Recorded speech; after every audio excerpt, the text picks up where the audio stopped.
Okay. All right, everybody, we are getting this thing started. Ah, man. Wow, 85 viewers already. That is something impressive right there, I gotta say. Am I heard? Can everyone hear me right now? Am I,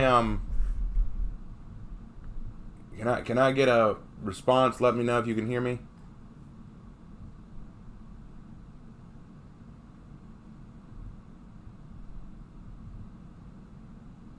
Can I get a heard from chat?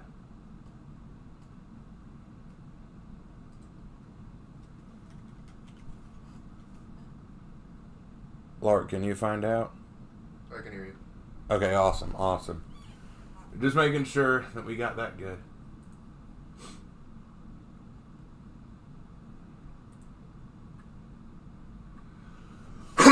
All right. Hello, everybody. Hello. Glad to have you on. I know it's early because the stream itself doesn't start until 12, I believe, or 11:50. They said. So we're going to. So I wanted to get us started early because there's a few things I want to talk about before we actually get started. So got some great news for you guys. Got some great news. This is pretty cool. So first of all, new response video is coming out today at about 4 o'clock. So it's going to be a new response video. I'm responding to Monstrum again. It's an older video that I'm responding to. I think it's 2 years old, but that doesn't matter to me. I saw it and I was like, ooh, I got to respond to this. As you said, I could hear you if there was captions. Oh, you can't hear me? Oh, I'm sorry. I can't do anything different with my audio right now until I know what's wrong with it, but everyone else seems to hear me. Okay, so that's the first thing. The second thing is that, okay, so I released my video talking about the Bullthorn story, and a couple of people were trying to explain, Raven, maybe there's a way we could explain it. Now, if you haven't seen that video, I encourage you to go see it, where I talk about my problems with Bullthorn, the curse story. And my biggest problem that I had was this, and I want to make this clear before we go any further. My biggest problem was it was inconsistent. Oh, there was an ad? Oh, I'm sorry. Sorry about that, guys. Back to what I was saying. But my problem was that it was a little inconsistent, right? I thought it was a little inconsistent what they said. Because the Egyptian guy that Bullthorn met said, this bracelet has the power to give life and prosperity. That's the rule. That's what it can do. But then he says it wasn't meant for mortals.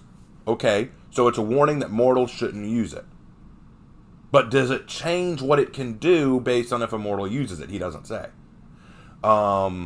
So here's my issue was he uses the bracelet twice. Once on himself to save himself from dying, and then again on y'all. But then the very next day after he uses it, everything's dead. Everything's done. Like, it's not just like, I thought maybe what they could have done is you could have had two situations. You could have had a guy going, okay, maybe for each person he brings back to life, someone else has to die. Maybe that's what it does. Or maybe the more he uses it in Valkenheim, the more it affects Ashfeld and the Mire. Like, that could be the consequence. Or maybe the idea was it wasn't meant for mortals is because it could easily corrupt mortals. Mortals would want to misuse it. Mortals would become obsessed with it. There were lots of ways you could do this. The problem is the bracelet's power isn't consistent with what the guy said. He just said, it's not meant for mortals, but it can bring life and prosperity. Well, that's clearly not what it's doing. It brought back to life one person and saved one person from death, and now it's killing everything. So the bracelet is clearly not doing what the guy said it would do. It would make a lot more sense if he just said, hey man, this bracelet can bring life and prosperity if it's used by a god. But since it's not a god using it, it's a mortal, it will only destroy things. In that case, I think that would be a lot more honest. I think that would be a lot more honest to say. Maybe instead of giving that cryptid, it's not meant for mortals, you kind of say, it's going to bring a goddamn curse, man. It's going to destroy everything you know and love. Maybe you shouldn't touch this. But Bullthorn doesn't know that because Egyptian dude decided not to tell him because I guess he thought it'd be a little bit more, cryptic, honestly. But people are telling me, oh no, he just needed to get the approval of the gods. Again, that wasn't communicated. That's an assumption. You're assuming that that's what he wanted. You need to get the approval of the Egyptian gods. Why not say that? Say, you cannot touch this bracelet until you have met the god's approval. And then Bullthorn could go, how do I earn their approval? And then he could go, you must pass the 3 trials. I don't know, something like that. But that's not what he said. He said, it's not meant for mortals. That's it. But that could mean a lot of things. The Necronomicon isn't meant for mortals. The Holy Grail isn't meant for mortals, apparently. The Ark of the Covenant, Indiana Jones, wasn't meant for men. You know, like lots of things. Like there are lots of ways you could take it wasn't meant for mortals. But if you say that it has the power to bring life and prosperity, I want to see that shown. Not just twice with a huge... Look, here's the thing. If you want to say that a price has to be paid for what he does, that's fine. Like I said in the video, what if he used it and Valkenheim flourished, but as a result, Ashfeld and the Mire and the Wulin, they all suffered. They all were dying. They were facing famine and drought and plague. And so when they're going, Bullthorn, you need to stop. We're all dying here. Bullthorn goes, no, it just proves I'm worthy, showing that the mortal man is corrupted by power. And so that's why the Medjay or Egyptian or whatever he is shows up again and says, all right, I'm here to fix this. You know what I mean? Look, here's the thing. I don't dislike it. Okay, I don't dislike the concept. My issue is purely that it isn't consistent. Okay, that's what I had to say there. Now, Maul, my buddy, reminded me that there is a teaser trailer for the new hero that For Honor released. So since we have some time before they start, let's take a look at that. I'd like to take a look at that if y'all don't mind. So let's take a look at the For Honor teaser trailer.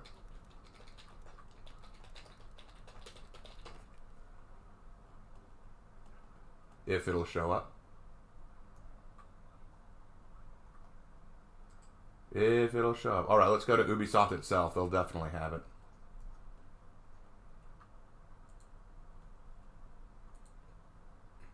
Let's go to videos. Here it is. Alright, y'all let me know if you can't hear it, okay? There's nothing to see. There's no visual, but let me pull up chat on the side here before we start.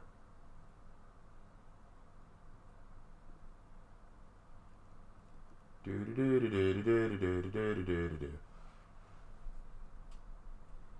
we go, chat. All right, there we go. Okay, so we have that up. Let's pull up the thing. Decrease size so that I can see chat. Okay, y'all let me know if y'all can't hear it, okay? Oh, my fault. I made a mistake. There we go. All right, here we go. The moon was low, a thin crescent that offered very little in the way of light. But these dunes had no secret left to keep from me. The desert, after all, was my home. Okay, so this opening statement implies... This is writer Raven coming out. I'm a writer, so I judge dialogue and exposition like this a lot. So this opening dialogue tells me that it's nighttime when he's talking, and he also says that the desert has no secrets left to keep from him. So he knows everything about the desert. He is an expert in these things, okay? The only home I'd ever known. My kingdom of dust. Okay. All who would call it home fell under my protection. My question there is who would call it home? Because, remember, Bullthorn said that he only met this stranger randomly in the tomb. Wouldn't he meet more Egyptians? But that's just me. And all who would do harm, I intended to stop. But this night, I found no desert brigands. Instead, I followed a single track of footsteps. They led me to a chasm, recently revealed by the shifting sands and ceaseless winds. Upon realizing where this opening led, I hurried inside. This temple I had visited only once before. Still, I knew how dangerous it was, and I knew what treasures lay inside. Eventually, I caught the intruder, but he was not whom I expected. Again, we need to keep in mind that he knew the treasure inside the tomb. He knew it was inside there. He was well aware. This was no brigand. He was a proud warrior, desperate and curious. Before he fell victim to a deadly trap, I saved his life. He told me who he was and what he was after. He called himself a Viking, honor-bound to protect his clan. I urged him to leave, but he was insistent on exploring. Thinking it would be better to supervise him, I offered myself as a guide through the Dark Temple. When he saw the scarab bracelet, I foolishly told him what it was. I believed he would heed my warning. The relic's awesome power was not meant for us mortals. It was to remain buried, undisturbed, forgotten. Okay, so, nobody said there. There was no mention of he needed to prove himself worthy. There was no mention of the gods needed to approve of it. There was no he needed to pass a trial. There was no warning about a curse. There was no warning about what the consequences were. Simply, it was never meant for mortals. It should have remained buried, undisturbed, and forgotten. Okay, that's all we've got, implying that this bracelet has caused pain in the past. It has done bad things in the past. There's nothing good about it. So why on earth wouldn't the Medjay or the Egyptian lead with that? Why wouldn't he say, hey, you know what? Maybe you shouldn't touch this. Why shouldn't I? Because it's going to F you up, sir. It will F up everything. It will destroy everything that you know and love. I wouldn't touch it, dude. But no, he just says, it wasn't meant for mortals. Oh, well, what does it do? It brings life and prosperity. Sweet. Anything else? That's all I'll tell you. Well, if I was Bullthorn, I wouldn't know what to say either. But yeah. He understood, and we parted as friends. Or so I thought. So he thought? I had misjudged him. Misjudged? I thought he was a man of honor. A warrior with a code. Days later, I found out he had returned to the temple and taken the scarab bracelet for himself. Bullthorn, you have doomed your people.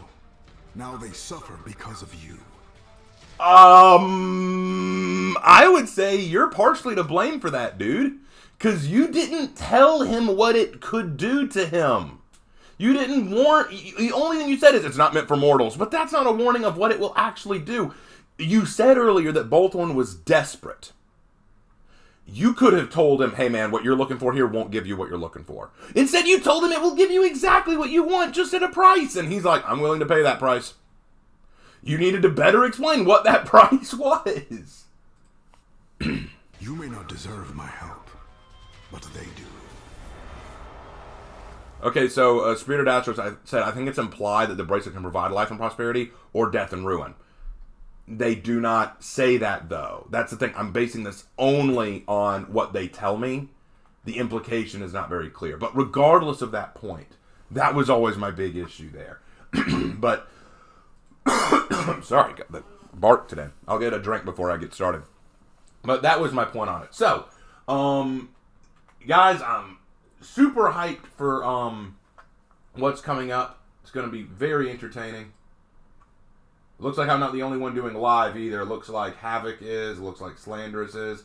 I think Havoc's definitely got the most viewers right now. How many do I have? Oh, almost 300? Awesome, awesome. I'm super excited, guys. I'm super excited. This is going to be really fun. All right. It's got about 20 minutes until they start. 20 minutes. So if anyone has any questions for me or concerns, you can go ahead and throw them at me. Lark is also here with me. He's in the background. He won't be talking as much as I will because he's just doing some gaming. But if y'all have any questions for him, he's also here. I also have a bit of a cough going on, so I don't sound as good as I actually am. Yeah, unfortunately, Lark's got a bit of a bark. Little bit of a cough. Hello there, Nightmare Doctor. Good to have you. Man, this is going to be a good... Okay, so I also saw that the title for Slanderous's stream was called, If It's Bad Again, I'm Uninstalling. I just laughed at that. I laughed. I'm like, okay. I've been with this for a while. Okay, well, I want to fact check, Raven. What were the Medjay? Okay, that's a good question. I'm glad you asked.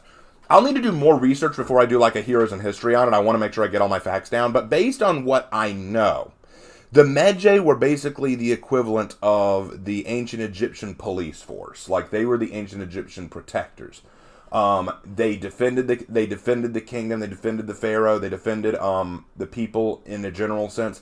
They were elites, but they weren't necessarily common soldiers, essentially is what the Medjay were. And again, I'll do more research to get better information.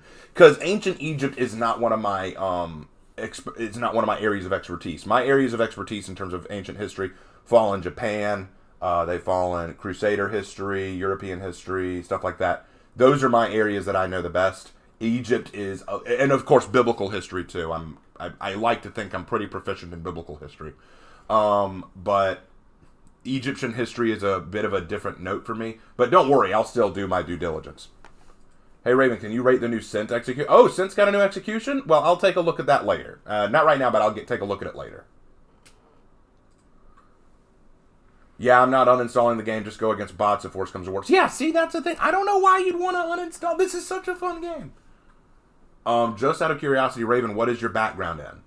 My background in what? History? I studied Asian... I studied specifically East Asian history when I was in college. That's what I got my minor in.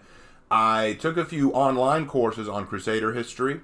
I studied up on biblical history throughout my life. Like, I've studied like the Old Testament and biblical scholarship for as long as I've been alive, I feel like. And I'm currently studying through some Russian and Germanic history. Or do you mean or do you mean my martial arts background? I've studied karate. I've done Muay Thai for 5 years. I was an MMA fighter for 3 years. Let's see. I also took some lessons in Kung Fu, Capoeira, basic hand-to-hand, like, CQC techniques. I also learned, Kendo, and I took some HEMA lessons as well, so I have some proficiency with a sword. So, yeah, those are all, areas that I've studied. Hey, Raven, didn't the story from Bullthorn's POV mention that he wasn't alone? No, he said he was alone. He said he was alone, all on his own. He ran into some desert brigands, but he fought them. Not gonna lie, Raven, it's hilarious how some people say when they see gameplay like they're broken, overpowered. Like, really? He hasn't even come out and you're already saying he's overpowered?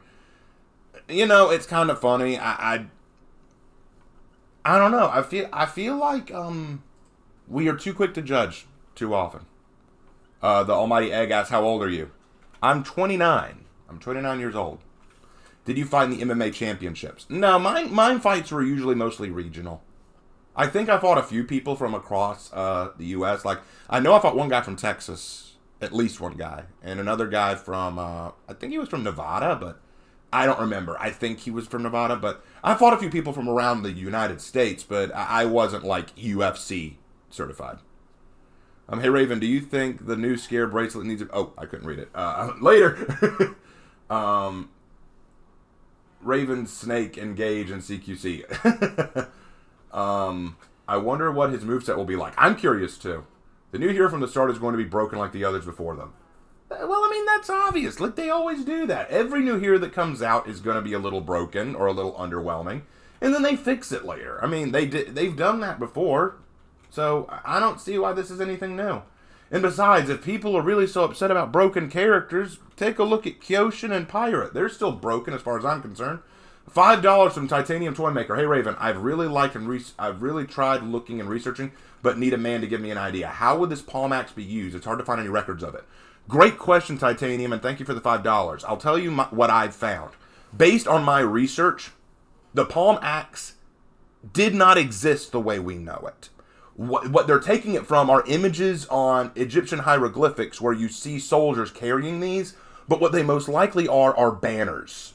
They're most likely standards that you would raise up to lead an army. They're not actually weapons, they're just standards. However, in the movie The Mummy Returns, the Scorpion King, we see an Anubis-like monster running around killing someone with a weapon that looks exactly like what this new hero is carrying.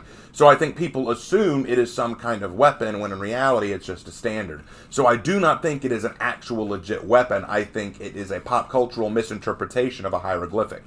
I think the developers wanted to use that weapon because they were worried that if they just use a Khopesh, it would just be just like Tiandi's sword, you know? So that's what I think is going on there. So that's my answer to that. Hey Raven, just wanted to say thanks for making the vids you do, especially the Warriors and History vids. I found you on YouTube when Kyoshin was revealed, and this is the first live stream for me. Thank you very much. I'm glad you're here for the live stream, man. That's awesome. Face cam reaction when? I only do those rarely because I don't like to advertise my face too often. Hey Raven, do you think the new character should have kill quotes or mid-fight quotes with Bullthorn? That'd be interesting, but I don't think they'll add it. We tried to have something like that and the community got upset. Yeah, the last time we tried to have like mid-fight communication, the community got mad. For no adequately explained reason. But anyway, for people to keep saying that every new hero is broken, they are lying because people said Yorm was broken. Now look at Yorm. Yorm is F-tier hero. I think it comes down to how you play a hero. Like, for example, I used to think that Griffin is one of the weaker tier heroes, but I've had my butt kicked by him. I personally am not great at Kyoshin, but I've seen Kyoshins that can slaughter anybody. I thought that Shaolin, before his rework, was really weak, but there are Shaolins who could take every hero to task. So I think it really comes down to how you play them most of the time. Some heroes will make it a little easier for you because they have a really good moveset. Others require a bit more skill and time to use, but I really do think it comes down to the way you play, but that's just me. Hey Raven, love your content. Keep up the good work. Thank you, man. Man, we are going to run out of ideas soon enough. We always do. Do you know when this will launch up? The new hero and the new hero that they're going to talk about is set to release next week on Thursday. I have considered asking for a video on grading hero armor or weapon sets, but that would probably be very tedious. It probably would. Snars Games asks, are you Christian? Yes, I am a Baptist Christian. Thank you for asking. Let's see. Watch them be OP on release until it's available for everyone, then it's going to get a nerf. The classic cycle of For Honor. Yeah, probably. They'll probably make him too strong, realize that they made him too strong, and then fix him on release. Or fix him once he's available to everyone. But you know, I don't mind. If he's too strong, I'll just play against the bots until he gets fixed. What tier do you think Warden is? As a whole, I'd probably put him at like B. Maybe B tier. Do you think he will have a Pharaoh or Anubis mask? Maybe. Hey Raven, which of the 3 RPG Assassin's games are you most excited to review? Odyssey, probably. I'm very excited for Odyssey. Hello, Raven. Hello, Rapar Parry. I hope they buff Nushu soon. It's actual pain to play her. She does need some help, no doubt. I'm ready for stream. As am I. About 10 minutes left, guys. You're a Christian? Awesome, man. Catholic here. No, well, nice to meet you, Untamed Wolfgang. Ah, you took that away too fast. Yo, Raven, the Executions rating video is very entertaining. Do you know when the Raider vid is coming? I've already graded all the Raider executions. I just need to record and edit the video. So I might do that sometime later this week, or maybe this weekend. You're a Christian? Awesome, man. Catholic. Yep, I said that. Everyone talking about the new hero. What about the new armor? Yes, they will. They should talk about the new armor. Hey, Raven, do you think the new hero would speak ancient Egyptian or Arabic, just like how the Vikings in this game speak Icelandic instead of Old Norse? Probably going to be more Arabic or modern-day Egyptian, I'd say. Maybe Farsi. I don't know. What class do you think this... Coptic. Coptic. Coptic. Sorry, Coptic. I apologize. Well, no, like, Egyptians do speak Arabic, but, like, there was, like, a hybrid of Greek and Egyptian sort of called Coptic, so I think that might make more sense for the character. It's possible. Who knows? But, hey, Raven, what's your favorite hero in each faction? Ooh, good question. Okay, so in the Knights, I would have to say probably Lawbringer or Black Prior. For the Vikings, I gotta go with either Raider or Highlander. For the Samurai, I'm gonna go either Nobushi or... oh, gosh. Or, probably Shugoki. And then, for the Wulin, I gotta go either Tiandi or Shaolin. And for the Outlanders, that's hard. I can't pick. Who's my favorite Outlander, bro? I don't know. God, who's the best Outlander? Choices. I can't narrow it down. Pirate. I'll go Pirate. That was a hard choice, Lark. I was a hard choice. Anyway, hey, Raven, I know you're a PlayStation guy, but have you seen Warhammer Dark Tide? Yes, I have. How do you think he'll use the Palm Axe? Very carefully. Very carefully. Oh, Raven, do you notice Raider has a male chest now? Well, I would hope he has a male chest. He is a male man. Da-da-da-da-da-da. Anyway. Raven Knight, hey, Raven Boss, on the execution videos, don't rush it, man. Be sure to pace yourself properly. Oh, I will. I sure will. Oh, cool, you're going across the board on the executions and not one faction at a time. Nah, if I did one faction at a time, that'd get boring. I made that mistake, actually, with my Heroes in History. When I did Heroes in History, I started doing all the knights at once instead of doing it randomly. And I realized that was kind of a mistake because I kind of wanted to separate it out and be diverse, you know, like jump from knights to Vikings to Wulin to Samurai and then back to knights again. Instead, I did all the knights at once, and that made it a little boring. But that's fine. I think I kind of want my warden to speak aggressive Old English. Ha! Raven, what feat do you think the hero can have? I have no idea. That's the thing. I suspect you shall have 2 feet. 2 feet? He will have 2 feet? Oh, it's scary. Which commander has the best drip, Raven? The Knight Commander. The Knight Commander. He looks like frickin' Sauron, okay? Possible new map? I hope so, but I'm not holding my breath. Hey, Raven, do you think you will ever get a new Viking hero someday? I think so. I think we'll get at least one more. Do you like Total War, Three Kingdoms, or Medieval 2? I don't play much Total War, and I've never played Medieval 2. Hey, Raven, what's your overall favorite execution? The Revenant Slayer. The Revenant Slayer is awesome to me. I love that. Raven, any idea on what faction this new hero will be? Outlanders. They've announced that all the new heroes this year, the 2 new heroes, are going to be Outlanders. We need a new map. Yes, we do. Just here to say, hello, Raven. Trust me, you will make good judgments on this character to come to Heathmore. I hope so. I can hear Pirate's voice in my head. Perfect tone and everything. Don't think that's a good thing. Maybe she's sunken in, man. Maybe you got some thoughts about it. Just saying. Hey, look, when you start hearing a lovely lady's voice in your head, it means you got a thought for her. Best chance in Breach? I don't know. Probably the Knights. I've accepted the reality for Honor due to the pattern of new characters being OP out the door. I still hope that the character's armor sets look good. Agreed. Not going to credit you for it. All credit goes to Jesus, but your open Christianity planted one of the seeds that led to my conversion from Jewish to Jesus enjoyer. I'm glad to hear that, Dr. Calibrations. No, genuinely, I am, and I don't want to take all the credit for that. I give that to God. If you converted, it was not my voice you heard, it was the Lord's voice. Is there a new hero coming out today? No, coming out next week, but they're revealing the hero. Raven, your thoughts on Mountain Blade Warband? I don't have any thoughts. I haven't played it. I wonder if they'll ever add a Turk. It's possible. Hey, Raven, I'd really want a Dacian hero with a Falx. Sure. Hey, Raven, will you consider doing a vid about ranking all basic executions for all heroes, or you think it's not worth it? I am. I'm doing a video series grading all of the executions. We may eventually get to, like, the multi-class ones. Maybe. Hey, Raven, what do you think they'll do with the Samurai season? Oh, I have no idea. I have no earthly idea. Raven, when do you think Ubi is going to add your two Knight persona to the game? Someday. The majority of the chat's ancestors are from Jerusalem. Anubis is dead to me. I get it. He's dead. That's funny. I like that. Wait, what kind of weapon would a new Viking even use? That is the question. Hey, Raven, do you think maybe one day we would have a collab with other franchises like Final Fantasy, Monster Hunter, or other kind of game? I mean, they've done it before. I don't know how they do it necessarily, but they've done it before. 5 minutes left. Yes, 5 minutes left. For Honor dating sim win?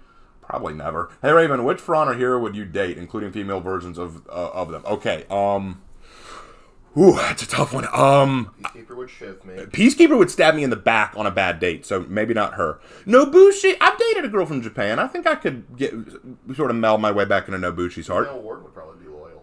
Female Warden would be loyal, but I wouldn't be able to separate her from Ruth. Nusha might be okay. Maybe a little too dancery, but we can get around it. Pirate?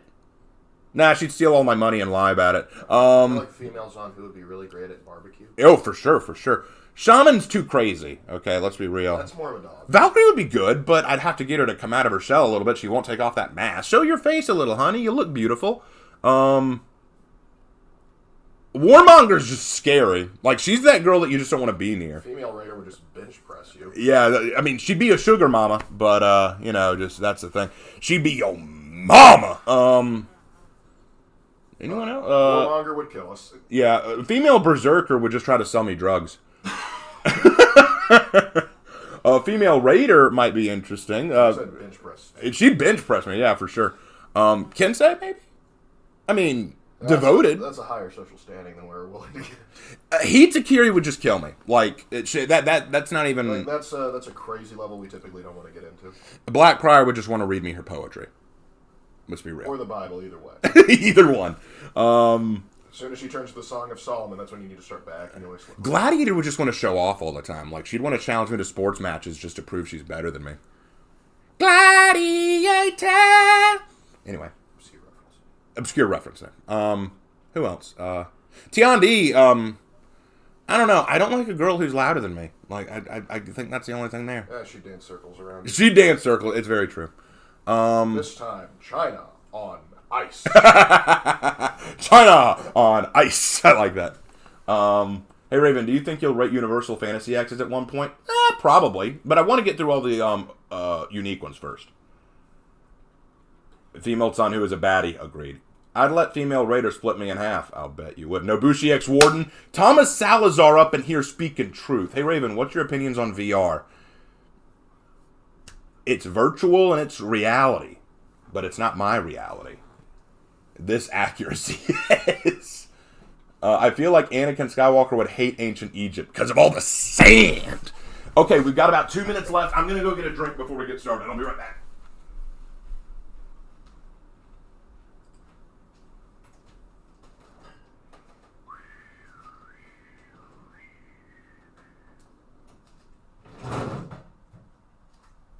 Female Shinobi would obsess over Naruto too much. Mal is correct. Mal is correct. No. That's usually a safe bet that Mal is correct. Yo, Raven, do you think For Honor would be cool as a free room game? I don't know. A free room game. Hey, Raven, what would you think about For Honor crossover with a movie like Flood, for example? Well, I've never seen Flood, so I don't know. Hey, Raven, I'd honestly give a Viking a hero from Kevin Roos, but Griffin nicked the Bardiche, so it could be a Mason Shield. Yeah, sure. That'd be cool. All right. It's time, guys. It is time. All right. I am... This is going to be awesome. Okay, so guys, I will increase the screen, but first I want to make sure that the audio works, because one of the problems that we always have is y'all have trouble hearing me, or you have trouble hearing the video. So before I increase the size of the screen, we're going to make sure that you can hear me and the video perfectly, okay? So that's what we're going to do. So don't be like, Raven, increase the screen. I'm waiting until I know the audio is good before I increase the screen. All right. And also, once I increase the screen to full size, I will not be able to see chat. So please don't be messaging, Raven, look at what I'm saying. I won't be able to see it once I increase the screen, okay? All right. If you know Zany lore, PK, and Center together. Well, Zany lore is not my lore. And my lore is superior. Just saying. I mean, I've written literal legends, guys. Okay, let's be real. We wouldn't even see a female conqueror. She'd be in jail all the time. Yeah, she probably would, now that you think about it. I don't know if you saw what I typed earlier, but I typed that Dead by Daylight has a dating sim for some... Yes, I talked about that in a video. I talked about that. Bro, 100% PK versus Accent. No, I put Centurion with female Jormungandr. Because that's a power couple. Because that's a power couple right there. That is a power couple. You want a great couple, Centurion and female Jormungandr. Centurion punches that moron to the ground. Jormungandr slams the hammer down. That's how it goes. Testicular takedown. I even made a legend about a female Jormungandr getting it on with a Centurion. You cannot touch me.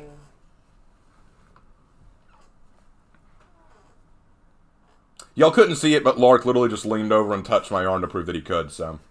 Hey. I have the power. Do you think there will be more than the hero in armor? I hope so, but we'll see. Valk Accent is superior. I disagree. Oh, here we go. Here we go, guys.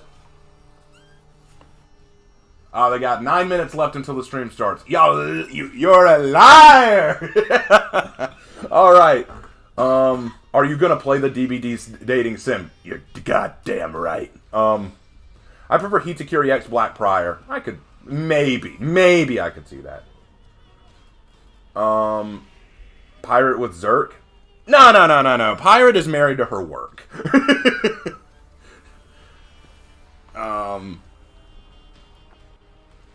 Here we go! Okay, I'm so excited. Okay, so before we get started, can y'all hear the music and hear me, or is the music too soft? Let me know in chat.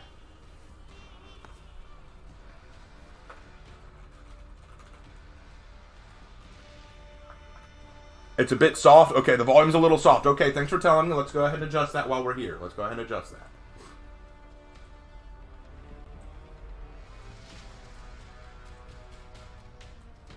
All right, is that any better?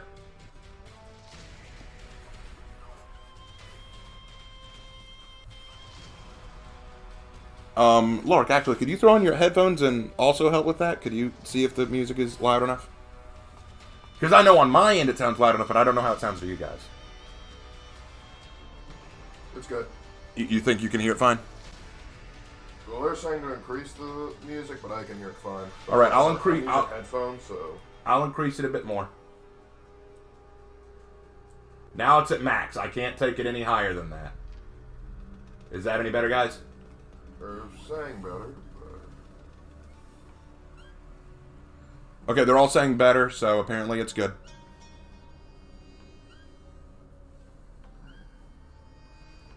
Kyoshin X Warmonger? Oh, no, I don't see that. Very different personalities. See Warmonger getting with the Hiki here. Hi Raven, would you think a 15 versus 15 with no zones game mode for Honor would be good? That'd be fascinating. Scary, but fascinating. The gank. A 15-man gang. Yeah. Hey Raven, what about male Raider X Huntress from DBD? Ooh, that'd be kind of cool though. That'd be kind of neat. Hey Raven, who's better, Berserker or Shaman? Shaman, I would say. I can hear the music, but when the devs start talking, that's when you should turn it up. Yeah, that's why I'm waiting for the devs to start talking, because that'll determine everything. I want to make sure that y'all can hear me and the developers, because I want to make sure that we get this perfectly balanced.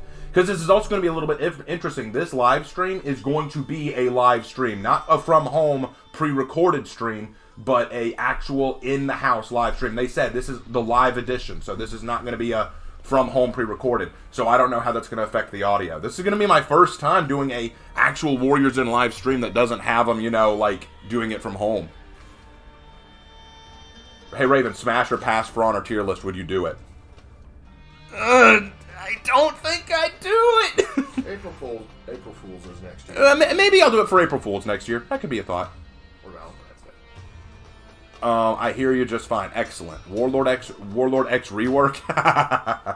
Hey Raven, would For Honor add a Mongolian hero? I don't think so, but hey, anything's possible. Hey Raven, the video you made on possible new factions, you should make something like that, but for possible new heroes, like a Maratha warrior. I kind of did that previously, but, you know, it's a I'll think about it. I think Marco Yolo is going to be in this one. You think so? Really? Well, I don't know why, but cool. Marco Yolo might be there. That'd be fun. Marco Yolo has had such a huge impact on the community. I'm a big fan of Marco. I know he'd never notice me, but I'm looking forward to seeing it. If he's there, that'd be great. Gladiator X Toes, yeah. Alright guys, 5 minutes left. You see, he's a gladiator, but he really wants to be a podiatrist. We all know Sentis smash 100%. It's true. Pirate X Nerf into ground. That would be a very difficult relationship. What kind of Outlanders do you expect, Raven? I expect the best! Anyway. Raven sees Marco. Notice me, no. I have actually that mean going. Notice me, senpai. I've done that with someone else, not Marco. Although I would be very flattered if Marco ever mentioned me or commented on a video. I just don't think he'd ever notice me, dude is a Giga Chad. Dude is like top tier for Honor content creation, and I'm like very lower tier. So I don't think he'd ever notice me. Though the eagle does not suffer the sparrow. Raven being like, notice me, senpai. Any new execution ideas? A few. Male Black Prior X Valkyrie. That might actually be good. I was thinking Male Black Prior X Nusha, actually, because Black Prior has the ultimate defense, and Nusha has the ultimate anti-defense. Hey Raven, do you think Ubi would add cross progressions in the near future? I don't know. Let's see. Nah, you high tier. Thank you, Adam. I appreciate that. That means a lot to me. It really does. I just don't see myself as high tier, but I try to keep myself humble in any of it. You know, I try to keep myself like, you know, I do my best. You know. Quick question, Raven: would the Egyptian hero be bald or have hair? I don't know. I genuinely don't know. I mean, a shaved head was a common style, so I wouldn't be surprised. But there are some Egyptian hairstyles, so I would imagine there'd be multiple head presents. What they might have is those wigs, like those Egyptian wigs kind of thing. All right, yes, Pepsi reigns supreme. I don't. Okay. Yeah. Hey, Raven Knight, I might go because I'm sick. I'm sorry, Static Ethan. I hope you get better. You're high tier in my eyes. Thank you, Alpha Centurion. Up. Sand. Whoa. There was sand. You saw that. Sand. Oh, they're just reading the thing. We already went over this. Go away. We talked about that. Warden, any female knight. Oh, you went away. Raven, you date Warmonger and she immediately fights you to see who pays for dinner. You know what? I'm going to win that fight. Warmonger says, battle me to decide who pays for dinner. All right, bitch. Just get out a Glock. Pulls out a gun. Everything is negotiable. Anyway, Peacekeeper X Lawbringer purely because of the height difference. No, it's because the Peacekeeper and the Lawbringer, you know? Either that or you could have the Law Daddy and the War Mommy. Sand! Oh my freaking God! Someone get Anakin out of the room! Anakin! It's over, Anakin. I have the sand. I knew how dangerous. Sand! Eventually, Damn, a stream with no audio problems. but he was Give not it time. whom I expected. I don't like sand. It's coarse and rough and gets everywhere and it beats you. Desperate. Alright, anyway. Raven, the Caesar would be proud. Agreed. Anakin no like sand. Sand make me angry. Raven, which warriors... Actually, y'all want to know something funny about Anakin and the sand? Y'all realize that when Obi-Wan left him on that volcano, he was lying in volcanic sand, right? That's why he was screaming and why he was so upset. Not because he got his limbs cut off and because he got, like, hurt and all that. No, it's because he was left in the volcanic sand. It's over, Raven! I have the rework! You underestimate my cringe! Don't try it! Ah! No, sorry. The relic's awesome power Tatooine season. was to remain buried. Law Daddy X Warmonger, they even dress the same. They do! He understood. Honestly, a good counter to Darth Vader is pocket sand. Agreed. You know, you want to know how you beat Darth Vader? You have to beat me within the time period, and we're going to measure the time with a hourglass. No! Yep. Days later, I found out he had returned to the temple. Are you still talking, dude? Bracelet for himself. You got 15 seconds. You have doomed your people. Now they suffer because of you. You may not deserve. All right, guys. Once they start talking, we will increase the size of the screen. Okay? And so it begins. Yeah, they got to do their epic little opening thing.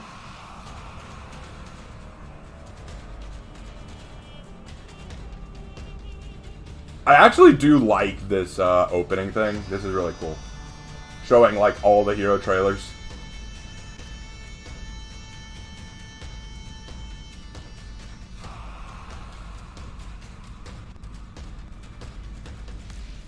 Alright. Hero reveal! Alright, guys, so let's make sure you can hear them. Guys, I really do need you to be on top of this. Let me know if you can hear the people talking, alright?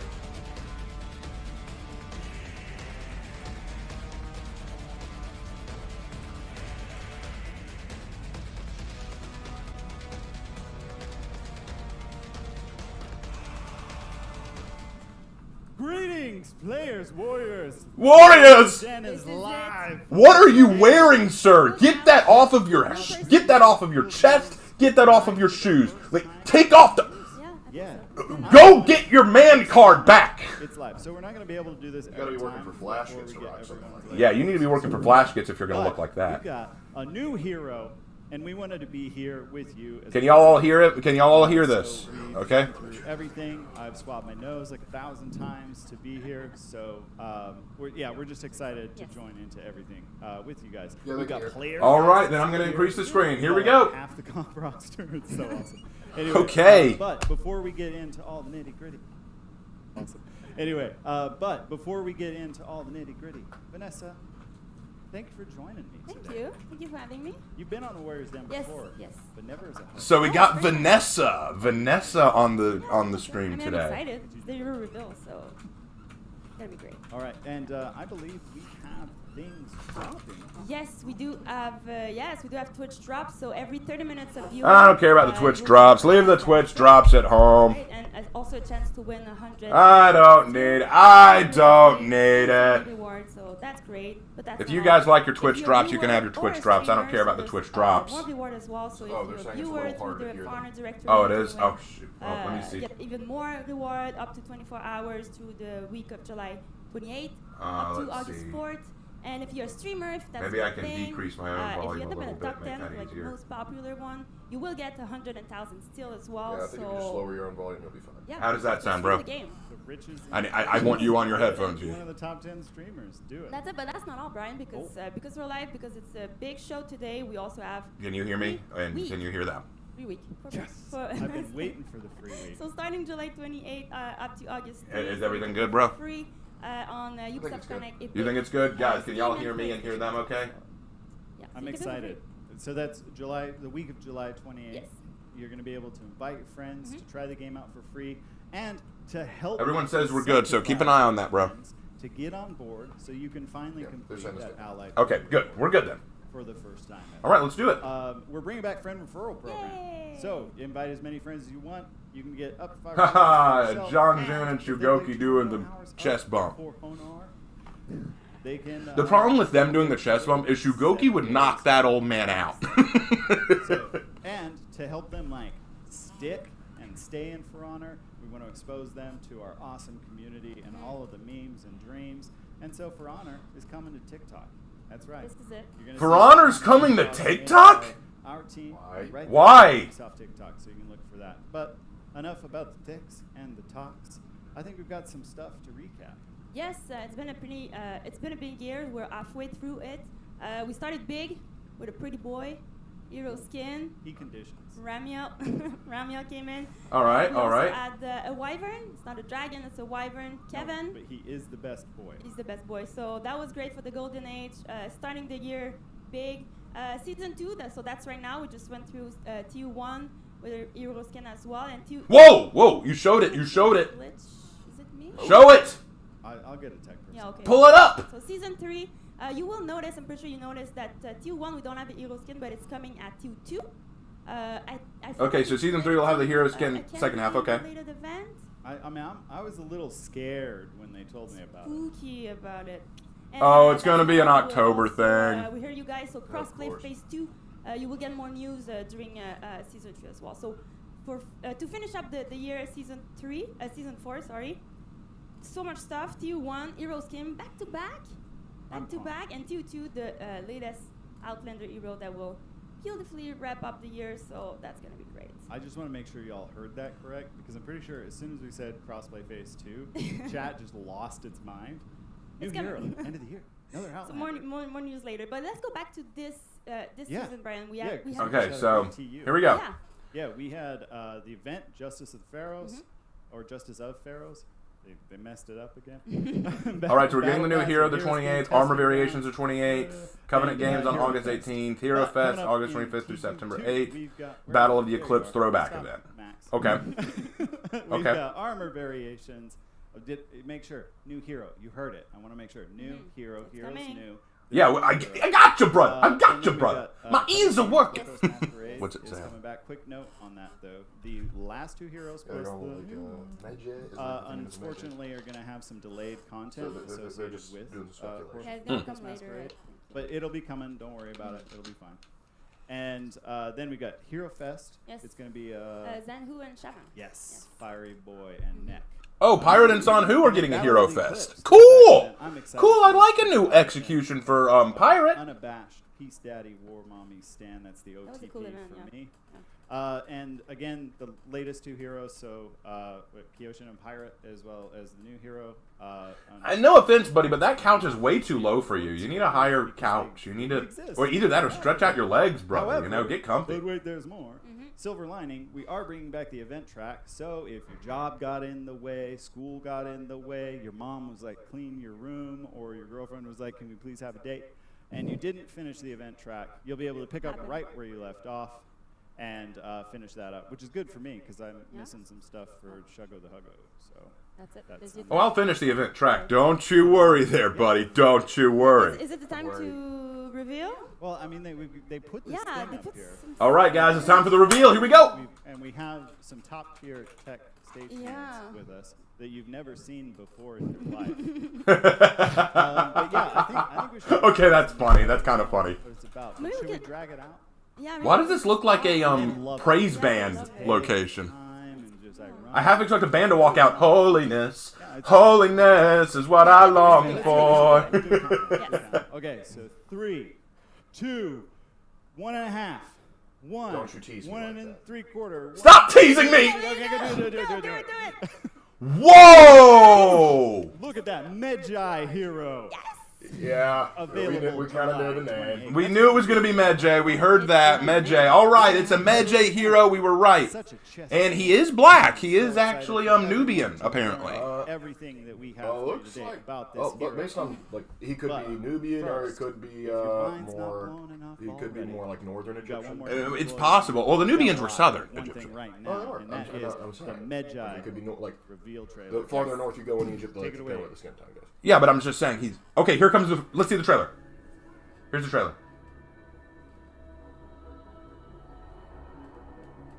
In the vestiges of my homeland, Uh-huh. legends speak of the scarab bracelet,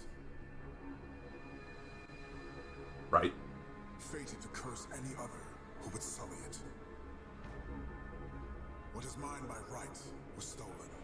Yours by right. Heathmore suffers, and I am the only one who can stop it. What?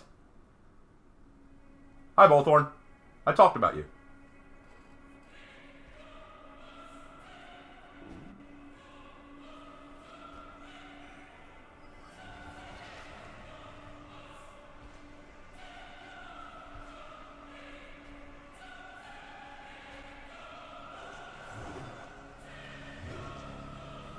Okay.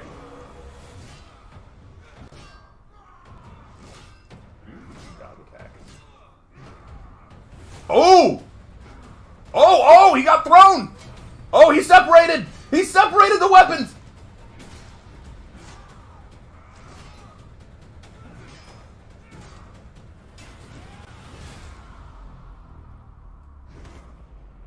I will reclaim my birthright. Your birthright? What? Whoa! What the?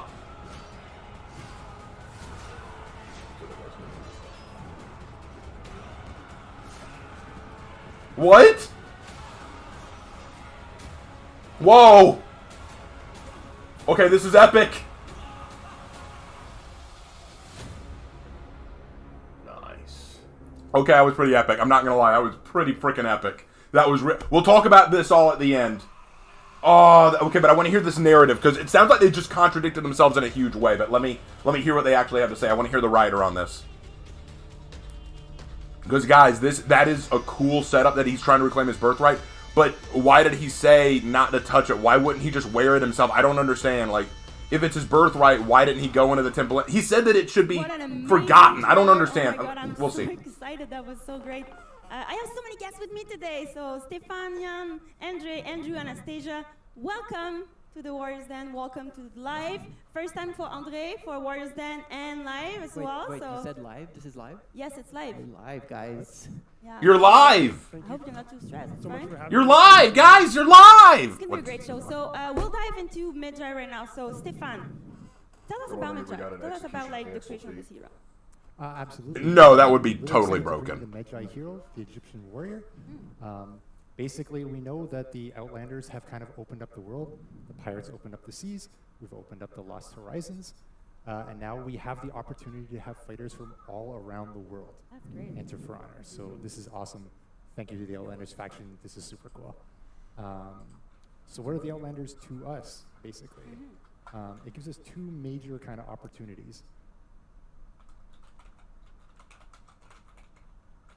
Heroes, any individual. Oh, okay. I was like, did it mute on my screen? No, it just and then, muted of it. course, I mean, who's excited for Egypt? Everybody.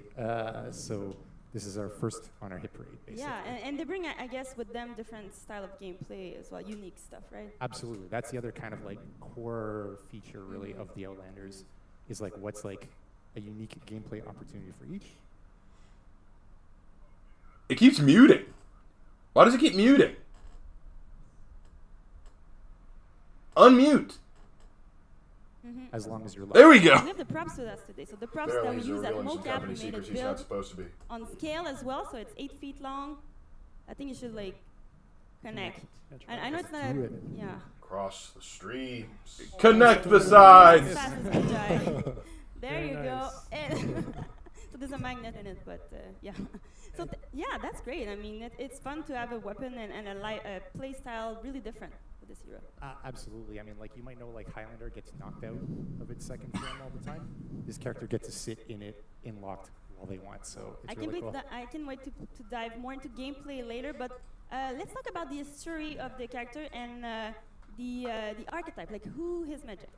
All right, let's hear the narrative then. Narrative time. On the Medjay was a huge challenge, a very fun challenge, but hugely challenging because there are two fighting styles.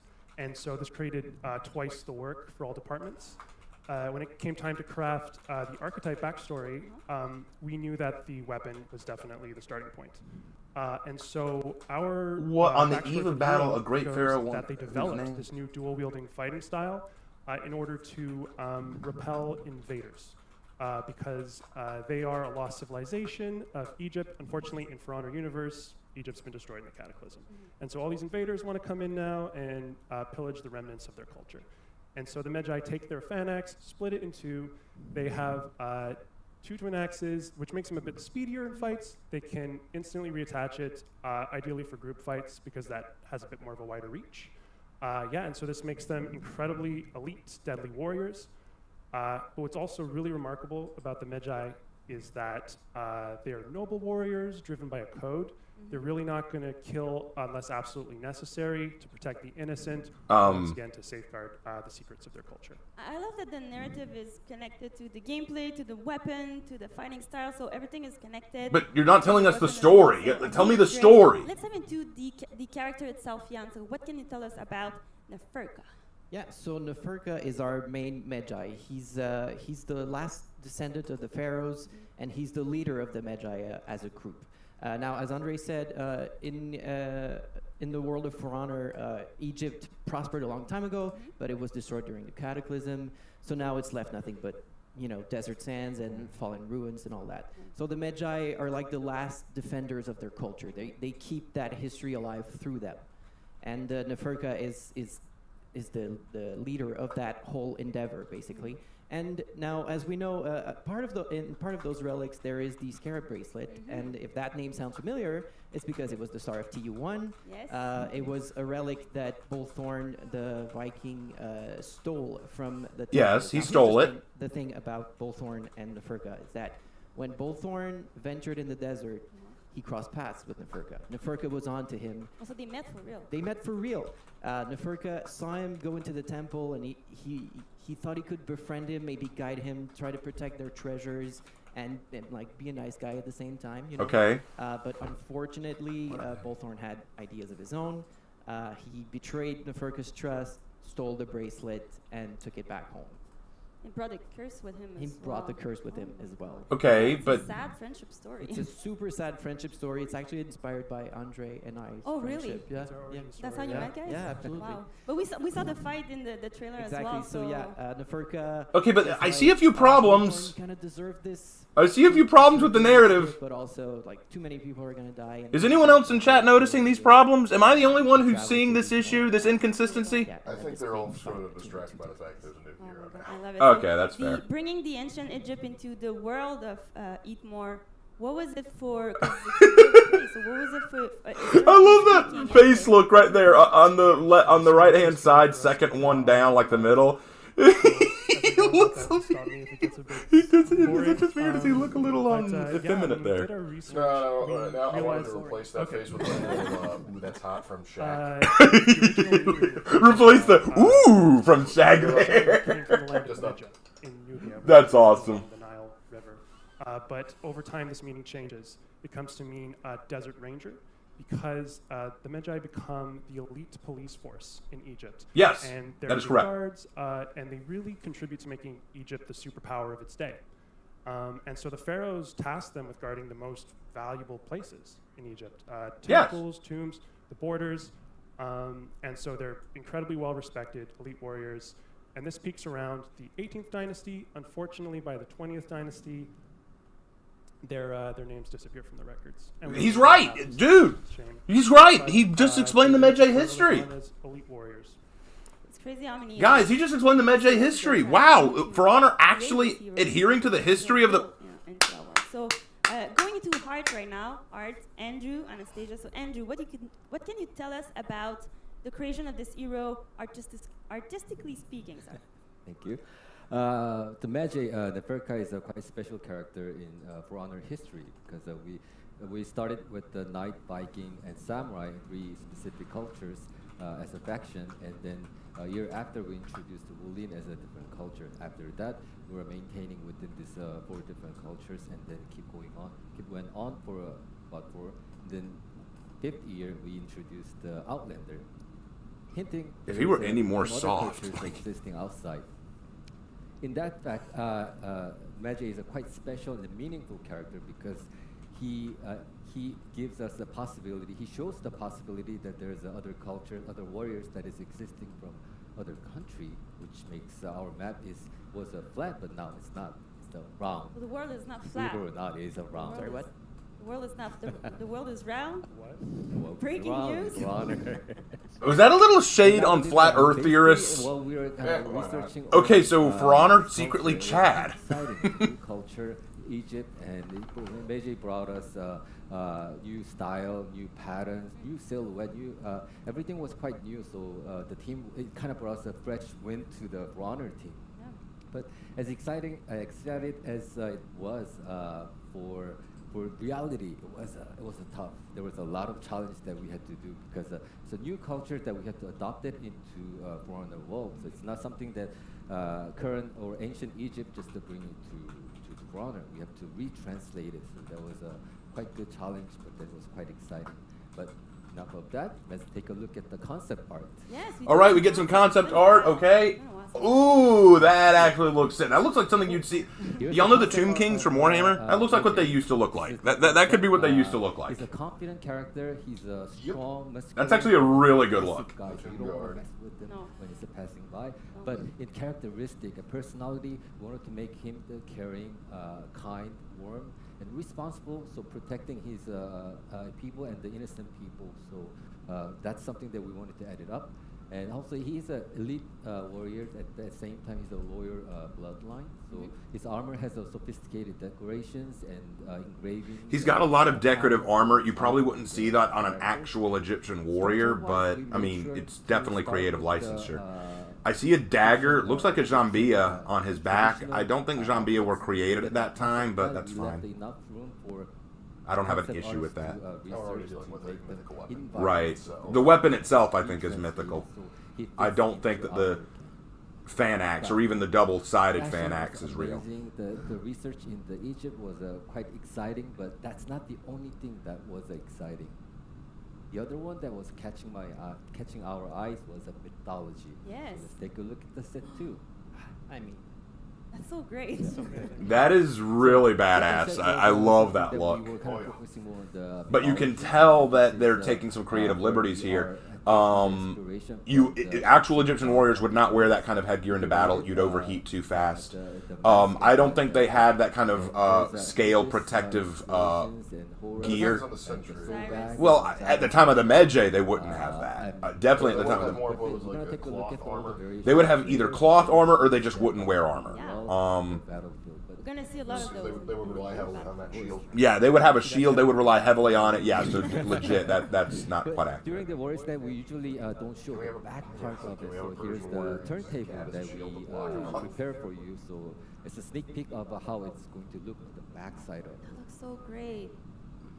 Man, he does look cool, no He did an question. amazing job. And it looks like you could potentially change his skin tone. I'm probably going to make him look less Nubian and a little bit more like authentic Egyptian. Like Nile Delta.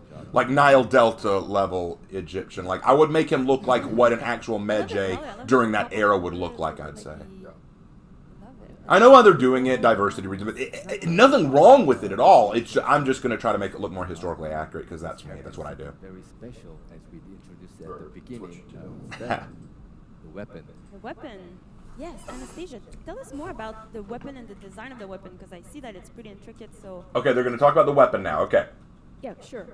As it was mentioned before, now we have this two-sided fan axe that can be turned into two axes, which Yep. is kind of cool, but it was pretty challenging for our team to make it look great and also believable, that it makes sense and you can actually have it in real life. We did. Yeah. It looks like a Kingdom Hearts weapon. The tricky part was these handles that have to be connected with the special lock, and our team did a great job in designing this special lock for that. All right, here are the weapon designs. Here we go. Here we can see the evolution of the Looks cool. this weapon. We're starting It's okay. with the original Medjay weapon that was I like that fourth one. That fourth one's pretty good. inherited by his Fifth one's an ancestors, and Ooh, look at that sixth one. Yeah, baby. the shape is The seventh one's okay. getting more Seventh one's and more okay. complicated. Ooh, that eighth one is cash money. I'm getting that one. And, Nice. here the theme of Oh, the that last one looks a little weapons Nordic is almost. Egyptian Kind of gods. cool. Got Also a sarcophagus some, on that one. History moments that happened Got the in bull by the horns Medjay's, there? You got that looks like what the owl from and Sly now you Cooper, can see my Clockwork. favorite one with Yeah, the Got a black snake one hands. now. I like the snake one. I might get that one. Love it. So the character is good. The conception of this character, the weapon. Well, you spoke about armor variation, Andrew. Can we see them? All right, here we go. Armor, guys. Here we go. Here's how he's gonna look. All right, let's see. As Steph mentioned, this time we have two sets in the three variations. That's the default. Looks good. Let's see what else we got. Every variation will have an alternate version of each variation. Ah, a bald man. One with the hat. And All right, the cool, without the cool. Hat. Many variations, so player will be able to play and customize. What is And that? the other That's has the a mask. different option. Okay. But they get more like It's, the uh, Egyptian They gods. gave him more of the Egyptian hairstyle. Okay.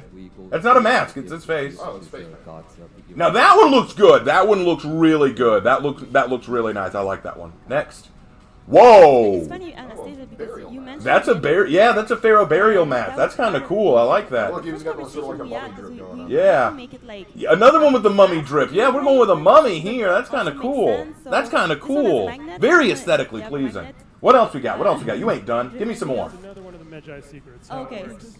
Okay, so you Oh, that looks so good. we use that And now we're not going to hear anyone bitch about why isn't there a male variation? There's no female variation. This one's a male. Oh no, I'm sorry. Type 1. to handle as well. So Oh, that's the crux. That looks exactly the same. Does this make him a fur? Medjay furry confirmed. No. Oh, what? Sobek! We got a crocodile. On the website. That's sick. That is has a sick. list of I'm all coming the in as a different crocagator. things, We're and going in as a also crocagator, baby. description, so people I wanna be a don't know what they're crocagator. called, what they're called. It gives a bit of context. That is so cool. I'm coming in as a crocagator. History as well. I love more lore. What's that one? Is that like a? Raw. That looks like raw. That looks like an eagle head. It's like the backstory. Raw or Horus, either one. More into Horus, it. Lupra. Horus Lupercal. Very Yeah, true. my very favorite one true. is. Yeah, these look cool. Got any more? Got any more? Is that it? Is that it? it? Please don't tell me that's it. I want to see more. Of Medjay. Give me more. I guess that's Specific. Well, unfortunately, my Little Mermaid please fell on deaf ears. I want Thank you more. so much for coming, for joining us for the live stream. Don't forget the hero will be available July 28th for an exclusivity period for $8, but after that you can buy it for 15,000 steel after 2 weeks. So thank you so much, guys. Thank you for having us. That was cool, guys. I'm kind of excited. Now they just got to talk about how the hero plays. All right, guys, this is the moment of truth. What's everyone saying right now, Lark? I can't look at the chat. What's everyone saying? They need to bring back the AC event cosmetics back for this. The Arch Trader, we said Horus. Immediate. I'm sorry, read that. We want more drip. We want more, but drip is already immaculate. The later armors are really good. Yeah, legit. Florida Man. Yeah. Florida Man! When he puts on the gator mask, it's now, I am become Florida Man, the destroyer of meth. Well, now he's got the Florida look, and he's also got the Atlanta Falcons look with the Eagle one. So now if we could just get one for the Carolina Gamecocks, give him a chicken helmet, and we got all three of the state. All right, so hero gameplay. This is gonna be fun. Someday, while we're young. Game. Whoa! Ubisoft, why do you tease me? Why do you tease me like this, Ubi? I guess they're having technical difficulties. That's the only assumption I can make. Do they need to upgrade the servers again? They gotta upgrade the servers now, guys. Well, anyway, so far what I'll say is I really like the look. Each of the cosmetics look really cool. The weapon looks really cool. I don't know how they're going to implement the two-stance thing, because what they said was it's going to be like Highlander's two-stance format, except with Highlander, he can be knocked out of his two-stance capabilities. He will not be. He can lock himself into a stance capability. So I'm interested to see how they do that. Oh, wait, I know what's going on. Because they're doing this live, they're having to set everything up for the hero gameplay. That makes more sense, because if it was a pre-recorded, then it would be easy to transition. So they're probably setting up, like bringing in new people, making sure that all the cords and wires are set up, all the bells and whistles. So let's just give them a few minutes to get that out.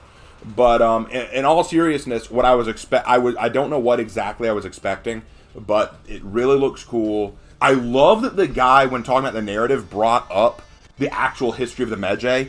They actually did their research. I'm going to give props for that. So that's awesome. But what I will say is that the narrative feels oh, never mind. Welcome back. This is the time we're going to talk about gameplay. So I have with me Stefan and Ben. Welcome, guys.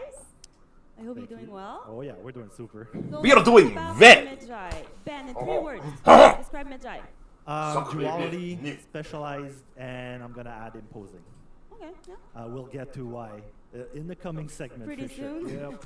Awesome. Please tell me why. I just want to know.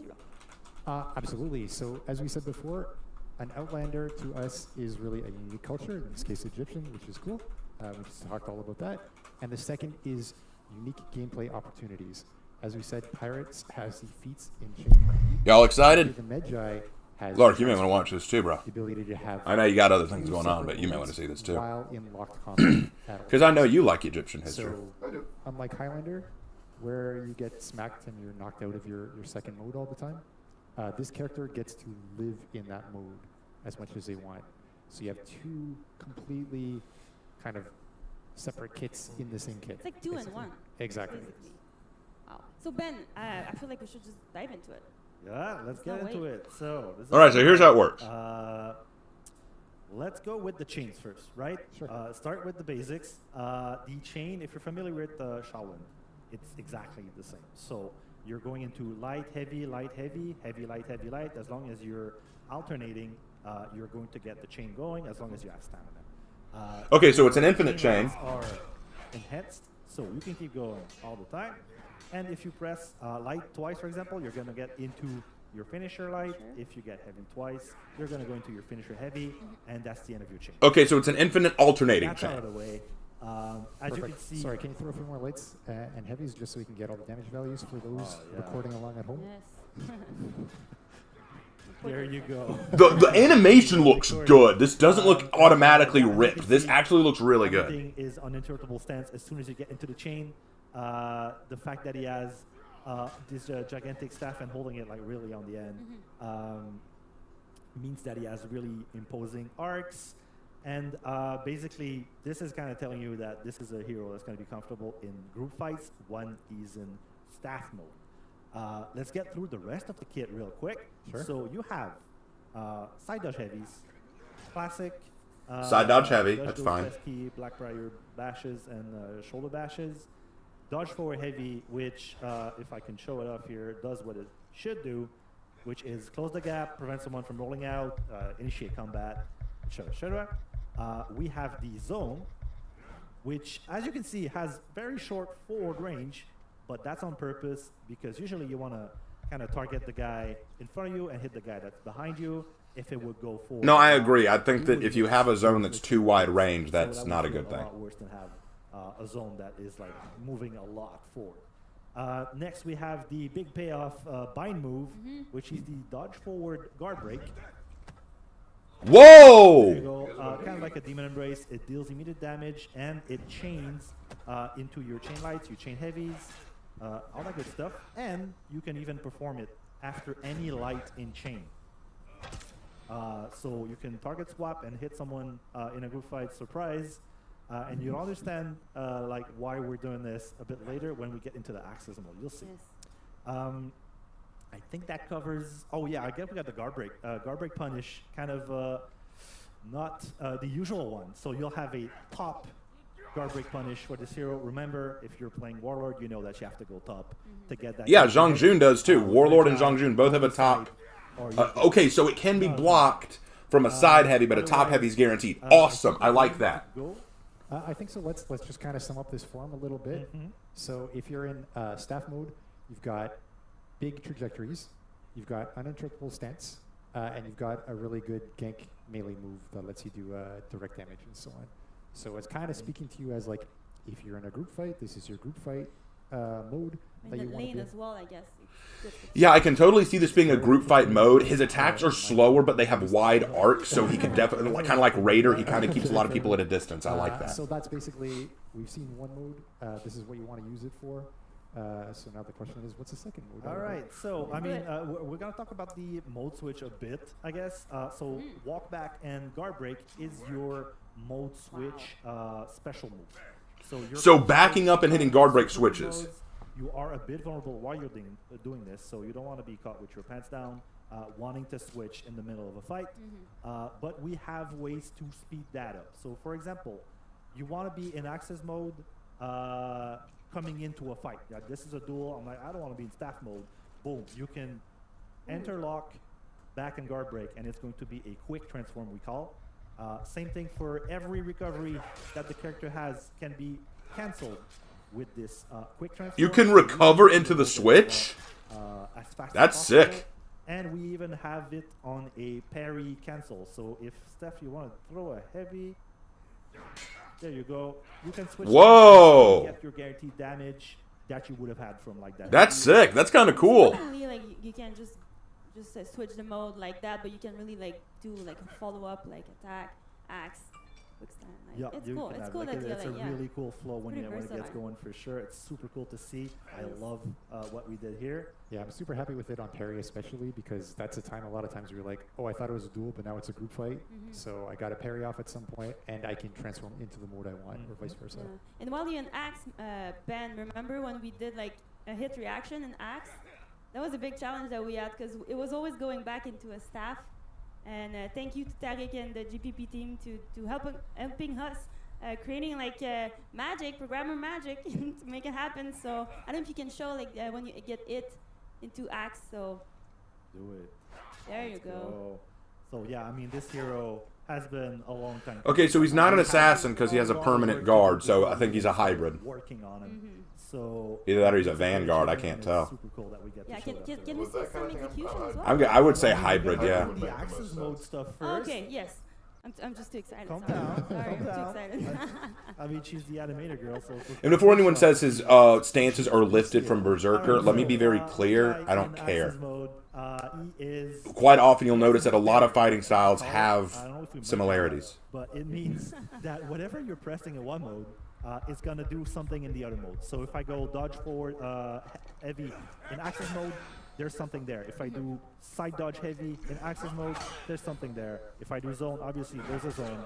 if I do the dodge forward guard break, instead of being a big bind move, it's a super quick unreactable bash that this time guarantees a light and, of course, combos into itself infinitely for as long as I have stamina. And you have the heavy finishers that, instead of having unreachable stance, have some good old unblockable property. So his heavy finishers have an unblockable property. So what you're saying? Okay, there, fair. The parity is basically like we taught you all the moves that you have in staff mode. So using the same inputs that you've seen there, you can do the same character kind of flow in the axe mode, and you get moves basically. So yeah, they have different properties and different use cases, but basically. Yeah, there you go. So like there is literally two move sets, but since once you know what to press in one, you'll know what to press in the other one, and then it's just a matter of having like properties, for example, 400 ms chain lights and the unblockable heavy finishers. So I think that gets us to the executions, right? Yes. Okay. Executions. All right, no more invincible. Let's see him real quick. All right, executions, guys. Let's see. I'm not going to grade them, but... What the... Oh! We had so much fun in mocap. That was great! What an execution! Way to use the properties of the weapon! I'll be giving that a grade later. Not today, but once the hero comes out. Staff mode, if you start, I'll do a full analysis, don't worry. the execution timer, and if you go out of lock, same thing here. So yeah, that's a good thing to know. But that's why we have the shortcuts to go into access mode whenever you want. So what would be the logical transition if you play a hero, like in terms of fight kit or play style, like to play the Medjay? Which hero would you make him? I think it depends what you're used to, basically. Like if you. Oh my god! That's sick! Oh, that's sick! I like that! God, that's good! Your JJs, your Griffins, then you will, I think, quite naturally learn the group fight aspect of this, the staff mode side of this. And if you're used to some of the characters who can kind of beat you down. That's awesome. He's scratching his back with the axe. That's awesome. I like this hero. For axe mode, basically. Exactly. So should we get into the feats next? All right, so feats now. Let's talk feats. All right. I hope this theory of two modes extends all the way to the feats. Well, they only always start with the default 2, but then you have 2 more after I'm that. super happy that we managed to do this. It was a hurdle, but we managed to do a hero where each of the feats has 2 different uses. So great. basically the hero has kind of like 8 feats. He has 8 feet. Go Okay, to so video, you better explain. So on the first feat, we have the Sunshine Strength. When you get a kill in staff mode, for the duration of your life, you will now have a defense buff for as long as you live. So as soon as you die, you're going to lose it, but you're in access mode, you're in staff mode. As soon as you get that buff, you're going to keep it. Okay. And next, we have the opposite effect in access mode. If you get a kill and you have that feat activated, you will now get a passive attack buff for the duration of your life. And the fun part, the quest, as we call it, is that once you get both buffs, you can get both buffs at once, and so Wow. passively buffed defense. I don't even know if I want to call that OP. Would that be OP? As long as like the buffs are just slight buffs, I don't think it's too big a deal. Yeah. So kind of your goal, as you say, your quest in each life is try to get a kill in one mode, and then you get to keep the defensive buff, the little thing you see on the shoulders, forever until you die. And then ideally, if you get it in the other mode, then you get the attack one as well. You see your hands glowing and your shoulders glowing, and you'll be like, I'm left all the time. There you go.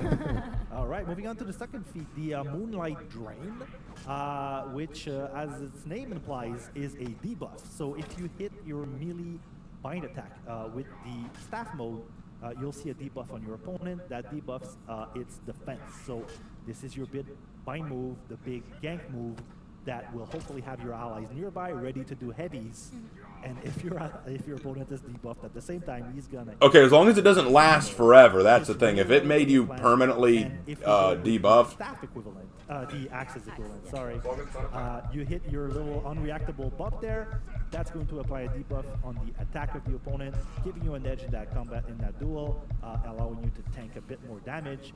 and since it's a move that you'll be landing often, you can expect your opponent to be debuffed pretty much the whole fight, I would guess. I like that both like staff and axe, they kind of like talk to each other and the same, like they're kind of similar but different depending on the mode. So I feel like it's Exactly. So we had an opportunity to have a feat set that reflects that duality for sure. So the stuff that you get in axes makes sense for you in axes, and the stuff you get in axe as well. So this is going to be a very interesting hero to try. I don't think this is bad by any means. I think this is very creative. AoE healing around you. You're going to be in a group fight with Medjay a lot, so that's what you want to have. And if you are in Axis mode, it's a greedy mode. You're in a 1v1. You want to get healing for yourself. Crimson more healing, just donated $2. Just woke up. What's Bayek from AC doing it for honor? I know, right? That's so surprising. And doing his best. So, okay, so if you're in staff mode, your third feat allows you to go do an AoE healing, but if you're in dual axis mode, it'll heal you specifically for a lot of health. I like that a lot, and I'll explain why. It encourages you to practice different styles of fighting depending on your circumstance. It requires you to plan out how you're going to approach your opponents. Are you going into a gank situation and you want to stick to your staff? Oh, wait, fourth feat? We have on staff a big projectile AoE that you can throw around and hit people that are bunched up in a group fight for medium damage. And so the Egyptians have explosives now? If you've been paying attention, is a single target projectile that deals a fraction of damage to just one person. And that pretty much covers all. That does a ton of damage! Super curious to see how this hero pans out in the competitive scene, in the casual scene, everyone. Yeah, so about that, which composition like of the team will fit the most with like Medjay, like having Medjay in your team? What will work the best? I think there's a lot of variety actually to this because of the duality aspect. You can kind of play Medjay a little bit differently depending on either your situation or your team's comp or your skill set. Do you need to win the big group fight in mid? Go into staff mode and go try to do that? Do you need to hold this point and win a 1v1? Man, guys, what do y'all think of the Medjay? I'll tell y'all what I think. I think he's fascinating. Yeah, for sure. I think he looks great. He looks a little strong, but nothing outlandish, I would say. Get it? Outlandish? Live with like with Sorry. the exhibition match that's coming in. So thank you so much for the exhibition. He doesn't look too overpowered in his moves. Well, I think what they're going into the exhibition match, but I think what I really like about this so much is that, you know, they're encouraging you to be creative with his fighting style. Like they're encouraging you to consider your situation. Are you going into a duel or are you going into a ganking scenario?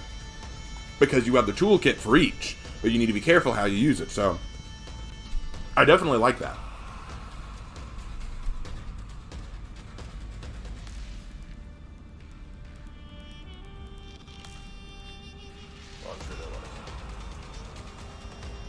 Well, anyway, so what I was saying earlier was my big problem with the narrative right now is it feels a little inconsistent. Because if you'll remember what was said, the Medjay warned Bullthorn that this Scarab bracelet was not meant for mortals. But now he's saying that it was his birthright. It's what he was supposed to inherit. And I'm like, okay, but I thought you said it needed to be buried. You said in your own trailer, in your own narrative, it needed to be buried, lost, and forgotten. But now you're saying it's your birthright, and Bullthorn stole what was rightfully yours. I'm sorry, is it your birthright as the next pharaoh, or is it a lost treasure that needs to be lost to time? I feel like they started with something like a curse kind of thing there, but then went into a prince trying to reclaim his birthright thing. It feels a little inconsistent. At least that's my perspective. But again, I'm really stoked for this hero now. This is going to be really cool. I'm excited. I hope y'all are excited. I am like, woo! That looks really cool. Just what we saw looked awesome. I need a drink real quick. What's everybody saying, bro? They're looking forward to it. They're saying that they want to do some experimentation with the kit. Yeah, it's definitely going to require some experience. This is not going to be an easy hero to get the hang of. I get the feeling that this hero is going to be demanding. This isn't going to be like Pirate or Kyoshin where, quite frankly, you button mash and win. Because let's face it, guys, people can say, oh, Kyoshin requires skill, Pirate requires skill. No. Kyojin requires light spam. He is the light spamming of light spammers, which is ironic. Hey, you know how you hated the light spamming Orochi? Let's give you a new light spamming samurai instead. And with Pirate, the problem with Pirate is that she has so many 50-50s in her toolkit that she's hard to anticipate, so it's simply you mix up, you win. With this one, I feel like it's going to demand you think more. This isn't like Griffin where it's monkey brain, no thought, no brain thought. This one it's going to be, no, you need to think. You have a lot of tools in your arsenal. You need to know the best tool for the best situation. That's brilliant. This may be one of the best heroes they've released in a while. I would go so far as to say that it beats out Griffin, probably beats out Kyojin, no, definitely beats out Kyojin, probably beats out Warmonger, probably beats out Pirate. I mean, I'd have to play it to really get the feel of it, but just based on what I'm seeing, I love when you can add a hero that forces you to think. That forces you to go, what is the best direction I can take to win? Here's what I'm up against, here's the scenario, here's how many people are on my side, and here's how many people are on the enemy side. I'm not going one-on-one, but I know what I'm up against. Let me plan the best option for this situation. And also knowing what kind of buffs you need. Like, for example, you could say, all right, so I'm in a situation where this guy has like, you're up against a Hitakiri, and you know that they're throwing these awesome heavies. Maybe instead of giving him the defense debuff, you give him the attack debuff. And then give yourself the defense debuff, so that way his attacks will do less and less damage to you no matter how they mix them up. That would be a good idea, but that might not work against Shaman, who can do their bleed aspect. So maybe you need to decrease Shaman's defense and increase your attack so you can take her down quicker. Lots of ways you need to approach the battle in this one, and I think that this hero is going to be very creative in that front. Now again, I don't know yet. I need to play them. I need to experiment with them, get a feel for their fighting style, but I will enjoy it. I will do an analysis video on this character. I will do a Heroes in History, and of course, I will grade the executions. We've only seen 2, but based on what I saw so far with that first one, that was really, really cool. Probably going to get a high score. That second one, I didn't get a good enough look at it. I saw a decapitation. I'll need to see how they did the decapitation to see if I think it's realistic. And then I'll need to see the other 2 that they didn't show. So, yeah. And I know, you know, Marco. Oh. Hello and welcome to the exhibition match portion of the Year 6 Season 2 Hero Reveal, where we'll be seeing the Medjay in action with our content creators here today. It is so good to be back in Montreal casting, back again in the Ubisoft studio. My name is Vivid Naz, and I am joined by my brother in crime, Verbalocity. How are you doing today? I am, considering it's been 2 whole years since we've been here, tumultuous times in between, I'm surprisingly relaxed about the whole thing, although admittedly the one thing to excite my senses is, well, the Medjay. We've been able to play this hero, give him a little try over the past couple of days, and you all will be able to actually now see the information you saw in the last segment put into practice in a exhibition best-of-3 match. Yeah, usually you see on training mode, it doesn't really do it justice, especially with a character like the one we have here for you today. And of course, as I mentioned earlier, we do have content creators with us today, and we'll pull up the graphic of all of them here. And on Team A, we actually have Barak, of course, one of the most famous competitive players we have. Marco Yolo, King Angelus. Oh, dude. Nova King, Freeze! Oh, sick! You got some good people here. Barack, Nutella, Filthy Spaniard.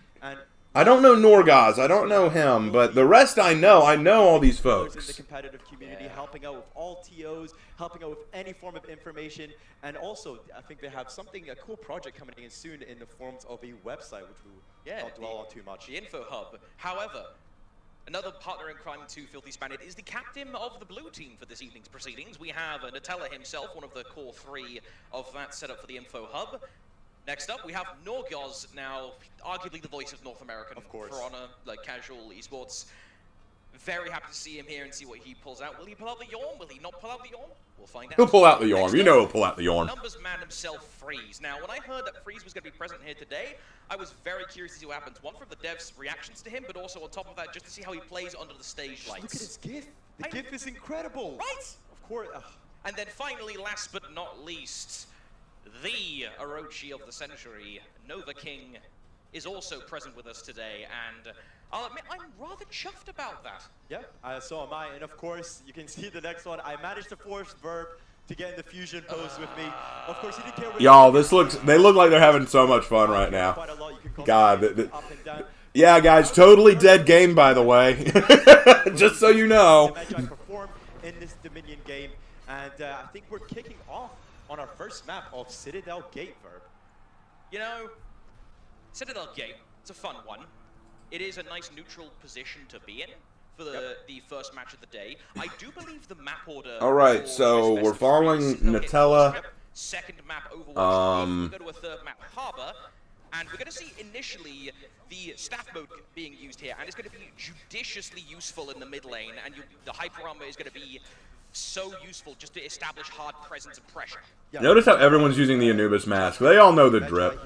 And similar to what was said by the fight team, They got a pirate in there too. Oh. Depending on what you need to do.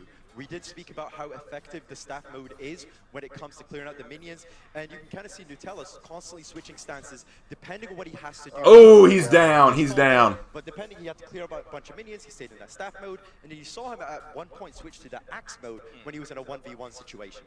Yeah, this hero, very much by intent, is a case of you need the right move for the right time. Yeah, I was just saying that. Very dangerous maneuver there by Barak, almost trying to take Angus' gimmick out from right underneath him there with the out of stamina. But as I was saying, if you were going into a 1v1, you really should get into the axe. So it looks like they've only got one Medjay per team. If you're rocking in a team fight or like here in the mid lane, the staff form. Oh, maybe they do. I couldn't see. It looks like on blue team they've got a Zhongjun, a Medjay, a Raider, and a Pirate. We do have a team composition built around this just to kind of demonstrate. Ooh, Pirate got Raider. Oh, Kyoshin. Watch the Kyoshin. Recam there for a second. Ooh, good dodge. The Pirate, and as we said, joining the Outlander as well is the Medjay as of the 28th Barak of July. making great use of the staff. Good strike. That was excellent. But now you're outnumbered, Barak. What you gonna do? Although, if we're going to talk about my opinions, let's hear some of the team's opinions, specifically Barak's team. What are you saying? You go. I'm responding now. We could push that too low if you want to, Barrett. Yeah, there's no one on Not bad. I killed one. I'd say push. Okay, yeah, push. We got too low and one there. Barrack's got Ooh. Oh, switch to your staff. Yeah, you're outnumbered. Switch to your staff. That was a good move. Because it has a hyper armor quality that's going to help you out. Oh, now you're alone. Switch back to your app. Oh, parry deflect. Oh! We're gonna get an X. Oh, stop by the minions. Dang you minions. I feel like you and I could do better commentary than these guys. We can kind of see that he has the first 2 feats. Yes. Ooh, down with the Raider. Raider's down. Raider is down. They wanted to make 2 deliberate modes, right? Yes. 2 deliberate. Pirate's done. Oh, wait, no. Feed revenge. In the feats as well. We can see the second feat unlocked, which, given on Bash... Oh! Pirate with the dodge cancels! Outwitted! I love it. That was very good. First feat, we have a different buff, depending... I thought Pirate was done, but Pirate still took one down with her. That was not bad. Those feats do have some new paradigms on top of them, specifically with duration. For example, you heard on the couch that the tier 1 feat permanently buffs you until you die, which is very new for this game. There's never really been something like that before, a permanent buff. So personally, I'm very curious to read and watch. Actually, no, there is a permanent buff that exists in the game. Hitakiri has it. Hitakiri's 3rd feat buff makes it so that after she gets an execution, she has permanent defense increase until she dies. So that does exist. The staff form, get a kill in the staff form and the axe form. You've kind of got just 2 buffs there, depending on what stance you're in. Tell you what, though, we were talking. Let's be fair. We had A team's opinions. Let's hear Team B's now. Let's be fair. I'm going to heal. Got Pirate. Anybody? Ha! No, I don't think so. They're all locked down. Oh, no, I'll come with Ooh! Good guard break. I'm going to get back to heal A. You need to switch out of your axe and go into your staff. There you go. What I appreciate about these exhibition matches, sometimes I've seen some one-sided affairs over my years casting for Honor, especially in these exhibition matches against content creators. But what we can see here is we've got very much level pegging between these 2 teams. Oh yeah, just about to hit the 5-minute mark in the match, 620 to 575 in favor of Barrett initially, and Now we've started to hit the point where tier 3 feeds are coming online. You saw for with Barak, he actually opted for the This is getting ugly. Now, correct me if I'm wrong. And what I like about this is I'm not seeing an obvious advantage to the pirate, not the pirate, the Medjay hero. The Medjay hero looks strong, but it's not like they're just obviously wasting everyone else super easily. You do have that duality of basically have 2 feats depending on which mode you're in. But of course, we can't have something as powerful as Second Wind and as powerful as the. Ooh, light parry! Got him!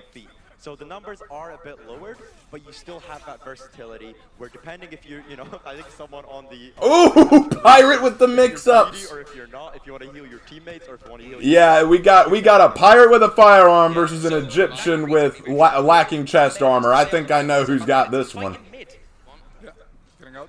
Yeah, he's having to pull out. That boy has to pull out fast. Yeah, Zhang and Medjay. Oh, I've just been deleted. Oh dear. Priority on mid. They're gonna cap mid. We need to clear it. Oh, that's. That's unfortunate. Raider got hit by his own bear trap. That is unfortunate. Oh, and you're dead. Who saw that coming? Unfortunate gaming. That is not great. Still got 2 in mid. 3 and 6. Now we're looking at King Angelus playing Kyoshin. Oh, you're done. You're done. Yep.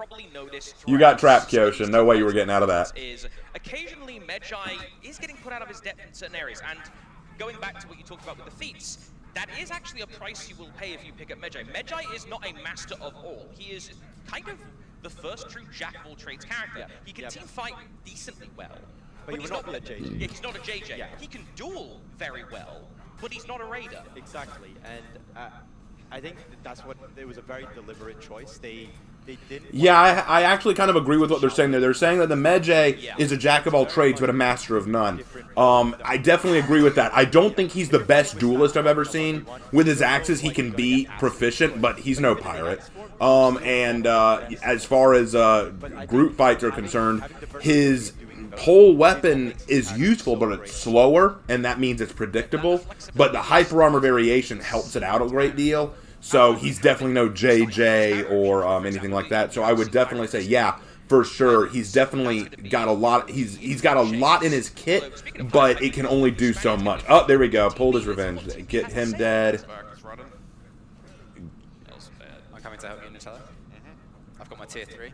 Yeah. Yes. Coming to tier 3 to put. I'm going to come to tier 3. Just claim it. Just claim it. Don't bother with backup and shit. Just claim it. Yeah. I would pull out of that fight, Nutella. I would go and heal up now. I would go to A and heal up. Yeah, there you go. There you go. That was a smart decision, Nutella. See, he listened to me, guys. I'm not that stupid. But this is a very close match. This is what happens when you got top-tier content creators going up against each other. Oh, man. Oh! You didn't have time to celebrate that. However, I am a little curious about how they're going to handle this breaking. With Citadel Gate, so taking B back would stop the break. Actually, never mind. I take that back. Numbers have gone the other way. Oh! The mean pirate with the piss. Oh! And then hit from behind by Medjay. That's For Honor right there, guys. It is insanity, but it's a fun insanity. These are the kind of fights where I can go, that's a lot of fun. Oh! Pirate with the hit, and you're done! Victory goes to Team Red. Oh, man, what a fight. He had a lot of fighting words. Whoa! They're doing the walkway!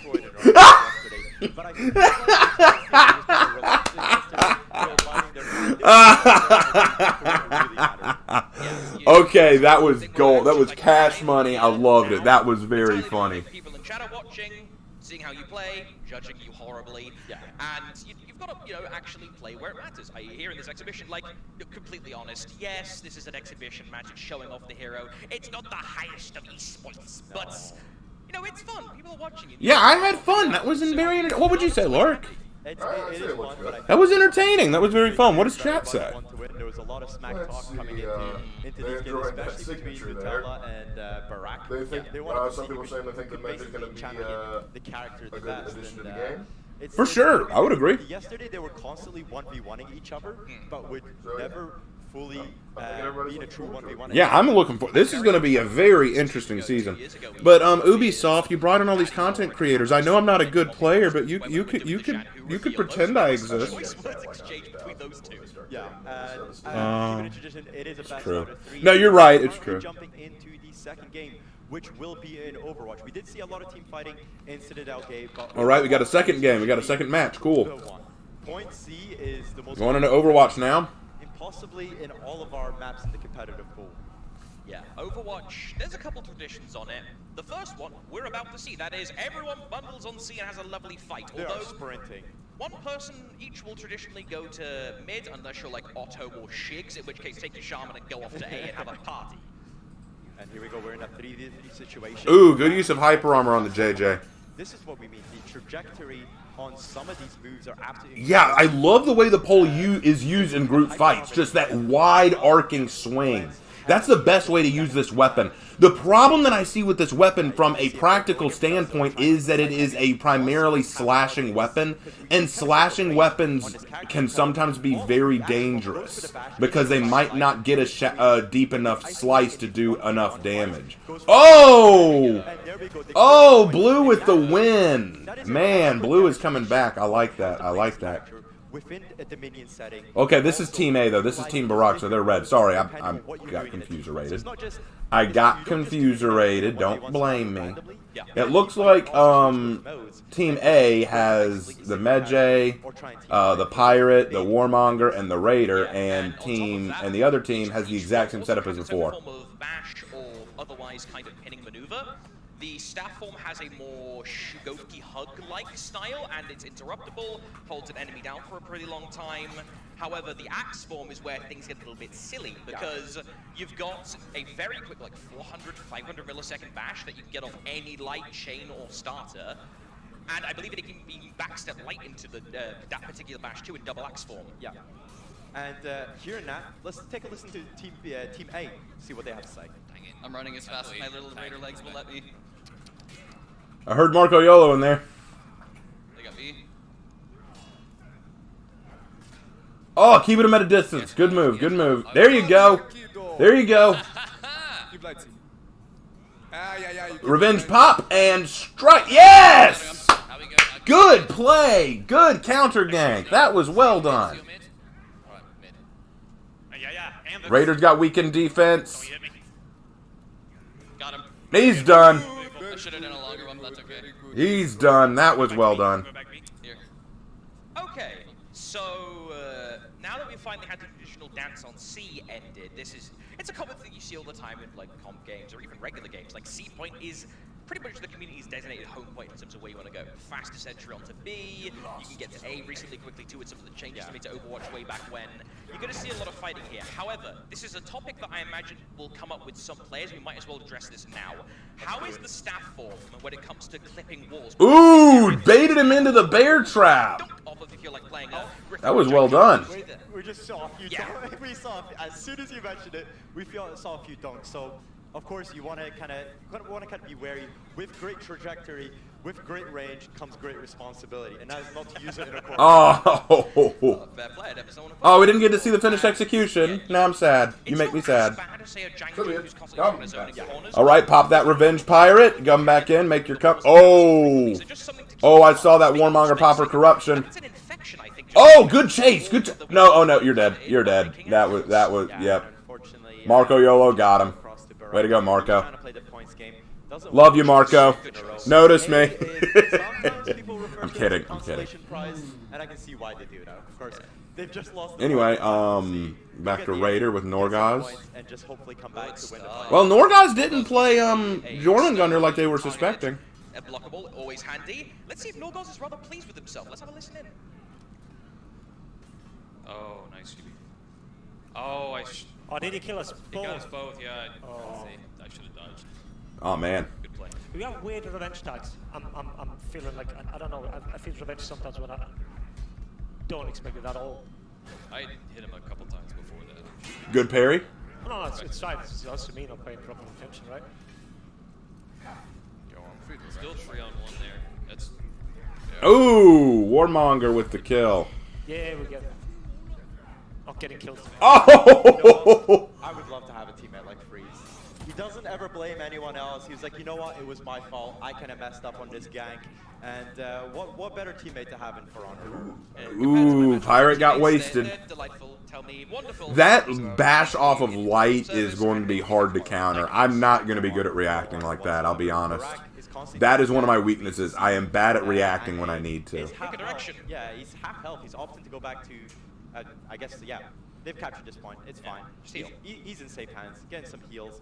But we can see he does have the tier 1 buff as well. Oh, yes. He's got to activate it on the stat. Oh man, Nutella's not doing so hot. He hasn't even activated his second feat yet. The axe form. Nutella here just kind of struggling in this 2v1 scenario. Is in this. Oh, JJ got axe. Oh! Oh! What an execution! I love it. I know you were absolutely. I love it. Asking so many questions to Vanessa about the executions, the mocap.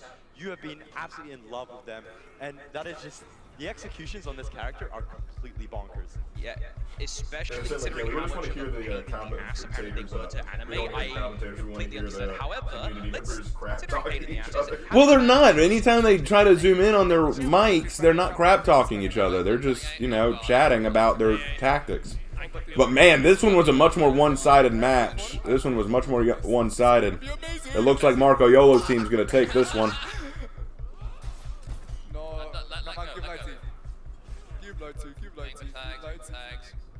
Right, he's not got tags now, he can go. There you go. What you want? I have no health, but I'm coming anyway. Wait, make sure we can't lose A. Where's Norgos? Ah, Norgos plunged! Come, guys. I know I should have. So hard. Come. There we go. Spam. Sorry, I just. I would switch to your axes now. You're going at him one-on-one. I would switch to axes now. He's gonna burn. No, he's gonna burn, baby. Well, I'm not talking about the guy he's fighting. I'm talking about Barak here. Just keep him off point. Oh, good use of dodge. Yes! Execution time. Oh, I was gonna get the revive. Let me get the revive. I got a revive. Yeah! Good execution. That's the way.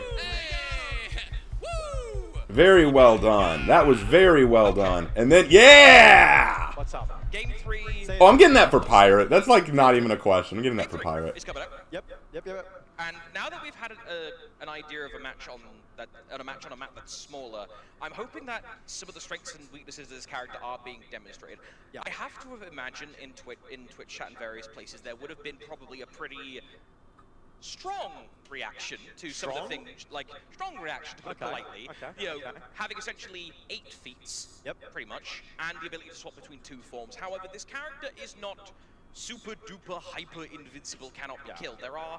Yeah, I agree with that. I actually like that. This is not going to be like an OP monster character to beat. I'm just watching these fights. I can see that they have weaknesses. In their staff form, their big weakness is that they're slow attacking. They have hyper armor, but they can be anticipated. And when their axe form, while they do have that bash after a light, you can react. I'm not good at it, but you can react off of it. And even their attacks look like they do maybe I'm wrong. Maybe they do a little less damage in axe form. I could be wrong. I might not be paying much attention to that. But so far, great matches that we've seen so far, guys. What do you think? I think it looks balanced. You have to kill the enemy as soon as possible. I'm really hoping we get to see more of the bash in the stack. Guys, this is awesome. Between the two so far, I think I like the Medjay a bit more than the Pirate. Don't get me wrong. What I like the history of the Pirate. I like the concept of the Pirate. I like what they were taking from. But I definitely have to say that I prefer the Medjay in terms of overall playability. You can mix up into the thing.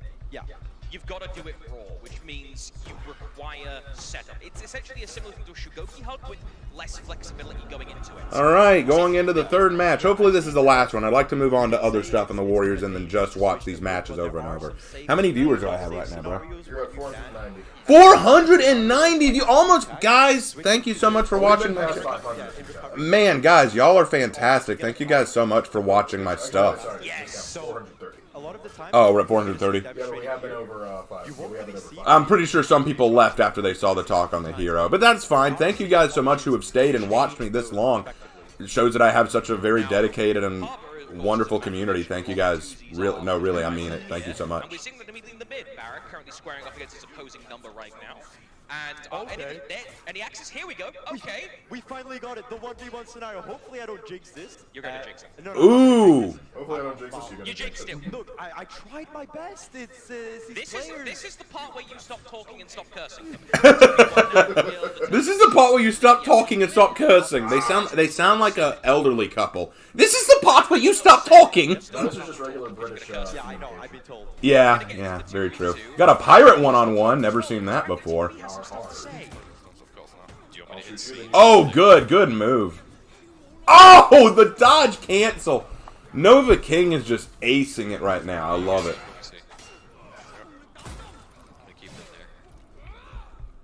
Freeze is playing Zhong Jun. Not surprised there. That's free tags, yeah. Freeze is actually a really good player. I've seen many matches of Freeze. He's incredible. I was about to yell. Yeah. What's the second time that happened? Don't worry. It's alright, guys. It's alright, guys. We've got this. We're ahead. Yeah. Whilst we're hearing the team B enjoying themselves on the battlefield. Thank you, Matthew. I appreciate it. While we're talking, just curious, what is your favorite thing, like favorite series from my channel? Is it Heroes in History, the For Honor analysis series, the Dead by Daylight analysis, Fantastic History? What do you love most from the channel? While we're still going through these matches right now. Lark's Lamentations, absolutely. So I just like your opinions. Since I've got so many of my fans on right now, and I'll probably never have this many on again at one time. What's y'all's favorite thing that I release? Just curious. Speaking of free, Barak potentially if he's not careful. Yeah, he's completely free here. Half health does have the assistance of the Warmonger. Raider comes to assist on the. He needs to switch back to staff. Barak in this axe form gets the parry. There you go. Switches over to the staff mode. That's how we kind of spoke about it earlier. Yes. You do have a safe switch after you get a parry. For Honor and Glory got. Oh, cool. Glad someone likes For Honor and Glory.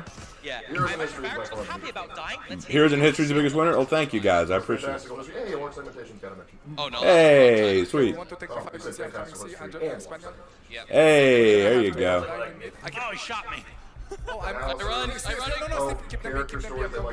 Like, should gunshot just go over his head? I like the legends are. Oh, knocked off the ladder. Ooh, someone put the execution rankings. Oh, you like the execution rankings the most? Thank you. Glad that y'all enjoy those. You want me to go see for I think Heroes in History is the biggest contender. For sure, and I do think that that's my most popular series. I think it gets the most views out of anything. I saw someone run up. Yeah, he's gonna die. Yeah, it's Pirate. He's coming to the end. Oh, JJ wasted Pirate. Oh, they jumped that for Nova. No, you won't watch it. Oh. I enjoy your hero analysis videos like Go Danny, but I always like Go Danny, whenever I watch one of his videos on a hero, he always sounds very either bored or negative. He always sounds like, man, this isn't what it should be, or this isn't what I want, and I always kind of like, lighten up, bro. But that's just my opinion. If you like Go Danny, if you like Go Danny, awesome. He's not my favorite. Not that I'm jealous of him or anything. Oh, writing! Y'all like the writing room? Oh, thank you. I appreciate that. That means a lot. Because the writing room, I always feel like never gets as much views as I'd like. It's kind of like Troy and Frost. Whenever I add Troy and Frost or a writing room, I always feel like, man, no one really gives a heck about that. I mean, he's already bold. He can't bold any harder. Man, Barack Yeet over here is just wasting the enemy with his ability. Oh! That was good. The Tel's not having a good time. Yeah, against Barack on the Medjay. What? He goes like the wedding on the next Assassin's Creed. Yeah, I told you, Lark. They're all waiting on us to continue. I was gone for a whole weekend. Yeah, and when you came back, did you get back to work? No. Exactly. However, once this gets outsourced to the entire community, then where the proof of the pudding's really going to come out. I think this character lands in both moveset and aesthetics. Like for me to finally have an ancient Egyptian warrior in the game is incredible. Like we have been calling for this for so long, and it's finally here, and it's done right. Is this they've done a lot it of things for a justice. while. I like how everyone was complaining at first. Oh, it's an ancient Egyptian hero, but he doesn't have a Khopesh. Why doesn't he have a Khopesh? Ubisoft doesn't care. I'm looking at this going, you know what? Keep your Khopesh. This looks awesome. It's absolutely incredible to see. Because you know what people would complain about if they gave him a Khopesh? Oh, his moveset's just Tiandis, or his moveset's just Warlords. This is a very cool looking moveset. Using that hyper armor, you get a hyper armor to second life as well.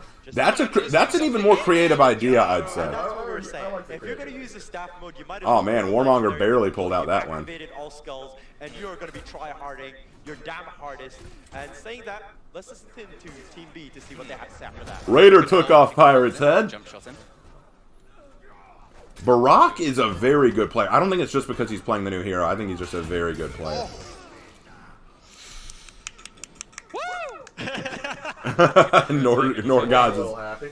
Norgods is a little happy. Good call. Good call. Did you hit bottom? No. Marco Yolo over there about to take on the new guy. Come on, Marco. I believe in you. Right, tier 4 on those two. Third coming, 3 mid. Medjay's coming in. Oh, nice shot. Marco's dead. Marco's so dead. Run, Marco, run. I'm here. Oh, shit. He's going to A. You're just walking into me. There's 3 mid, there's 1 A. Yeah, I got Why did you focus. I got focused. Yeah, I know. I unlocked rolls, but then it just started Hang in there. Oh, he's going. He's running. Probably the best thing you can do, brother. Okay, I'm going back to C. You're going to... Yeah, you have to fight. Yeah. Norgods is chasing down Barak. Norgods activated, not Berserker, but, I forget what it's called. Oh! Norgods with the kill! Barak was no match for Nordic might. Barak died. Barak got killed by Norgods there. Freeze now being outnumbered by a warmonger and a pirate. Freeze gonna unleash the power of Chinese grandpa. He's got a lot of energy. I'll tell you that. He's a true gamer. There you go, Freeze. There you go. Waste that, pirate! 960 to 756 in favor of Team Barak. And they're going to be looking to try and lock down their lead as we get further in. This is, of course, the final match. There's going to be some... Okay, so they said this is the final match. Good. I'd like them to move on after this, because this has been cool to see the hero in action, but I kind of want them to move on now. Yeah, and, you know what I mean? Kind of see feats are being unlocked across the board. Yes. Barak has got the tier 3 feat, has put the enemy in breaking, is in this axe. Oh dear. Oh dear. Going to be able to do anything. We will be cutting over to Team A just to hear the comms. Norgods is not happy. Knew it. I didn't parry a single one of those, so I knew Oh! it. Yes, I do. Yes, Barak was stopped mid-flow. Quickly. Any appeal? Got him. Beautiful, baby! That was... I'm gonna go get health. You got that, you got that. Ah, dead. Barak bit the dust. It's only two left. Filthy Spaniard bit the dust. Watch this. We need to make sure B... Yes, come on. No, I don't have Fire Blast! Come and see. Come on, Marco. Come on, Marco. Show us what you get. Yeah, Marco with the kill. Running to C. No, it missed. Oh, that is tragic. That is very tragic. Oh, light parry. I got him. Dead. Woo! What a fight. Oh, knew it. That was pretty sick. I'm not gonna lie there. Yeah. Yeah, how about that? What if we looked at the scoreboard? I see King Angelus there. I see Nargarods. Man, that was a lot of fun, guys. That was a lot of fun. What's chat saying right now? How many people we got? What's chat saying? So we got 444. Cool. Now we've had all 3 games on stream. I hope for you all at home has been a decent demonstration. Okay, I'm supposed to be clapping now. Big claps all around. Many claps. Beautiful game chat.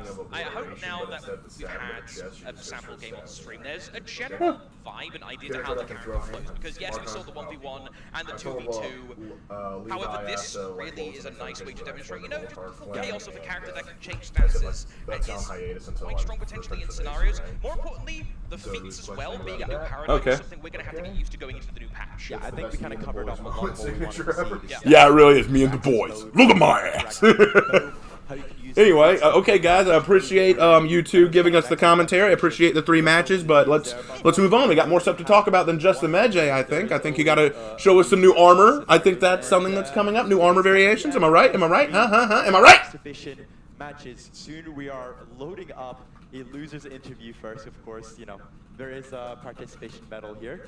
But I tell you what, though, Vivid, it's been 2 years. Let's not dance around the subject.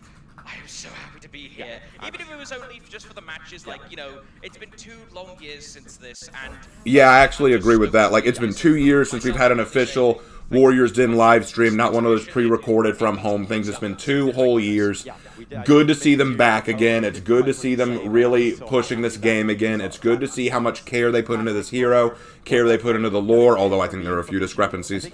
Overall, I'm very happy. I am very, very happy to see them all back. That is it from me today. I hope you guys enjoyed the demonstration there of the new character in Dominion in our best of 3. We will be cutting over to Brian, who has a few losers on the couch. Oh, God. Oh, dear. Team B, Nova King, Norgaraj, Freeze, and Nutella.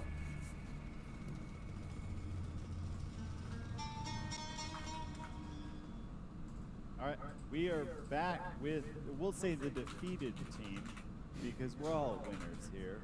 But Nutella, as the captain of this team, you guys, some stuff didn't quite work, but I noticed that you were really getting into the team fights with Medjay and really working him there. How does Medjay feel in that team fight experience? Yeah, Medjay feels pretty good in team fights. So the staff stance, you get instant hyper armor. It's like you're playing Radar all over again. You can practically lock down the whole team fight, especially your 360 sweeps on your staff. Feels amazing to play as character in team fights. Quite nice. Sadly, though, we threw Overwatch pretty hard by plunging off ledges. I'm sure we. Yeah. Yeah, they're all kind of. We made a few mistakes in there, and that's one thing that I like about a lot of the community members. One thing that I can always respect about a community member is when they acknowledge, you know, we didn't fail because the other team was bad. We failed because we could do better. Not even close. Yeah, and then and there's Freeze. God, Freeze looks so different than what I expected. It didn't happen. But Norgaz, you were giving Barak a real run for his money there in games 2 and 3. Especially the third game, you were all over him with Raider. I got inside his head a little bit, and I just kind of followed through with what I expected him to do. I was doing some of the same things, throwing out some heavies, noticing he was going for a lot of dodge attacks, and I just took advantage of that, getting some extra guard breaks, some extra damage, and clipping him with some of the unblockables for the finishers. Well, despite the L, you fought. I love his beard. Norgaraj's beard is awesome. Valhalla. Yes, my brothers. And Nova King, you were just kind of running the map and just pulling a lot of assists. Kind of what were you trying to accomplish there? Yeah, I was just trying to rotate with my team between sort of B and like each point in each map, and I was just trying to make sure that there was enough time for them to heal and then go back and heal myself. Really just trying to. Freeze looks like an evil scientist. He does. Freeze looks like that mad doctor just sitting like that. Dr. Joe. You guys start out with once again, it seems that you can anything you possess becomes mine. Didn't go in your favor. But thanks for joining me today, and thank you also for our wonderful casters, Verbalocity and Vivid Nas, for sticking like with cams and everything, and jumping to the comms at the right moment, and just giving a really good recap of everything. They're doing the fusion. You guys, Fusion. Stay and bring on the winning team. All right, now we're going to talk to the winning team. King Angelus, Marco Yolo, Barak, and Filthy Spaniard.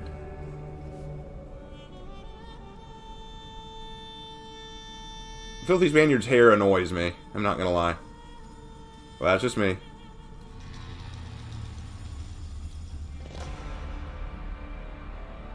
But is he actually a Spaniard? That's the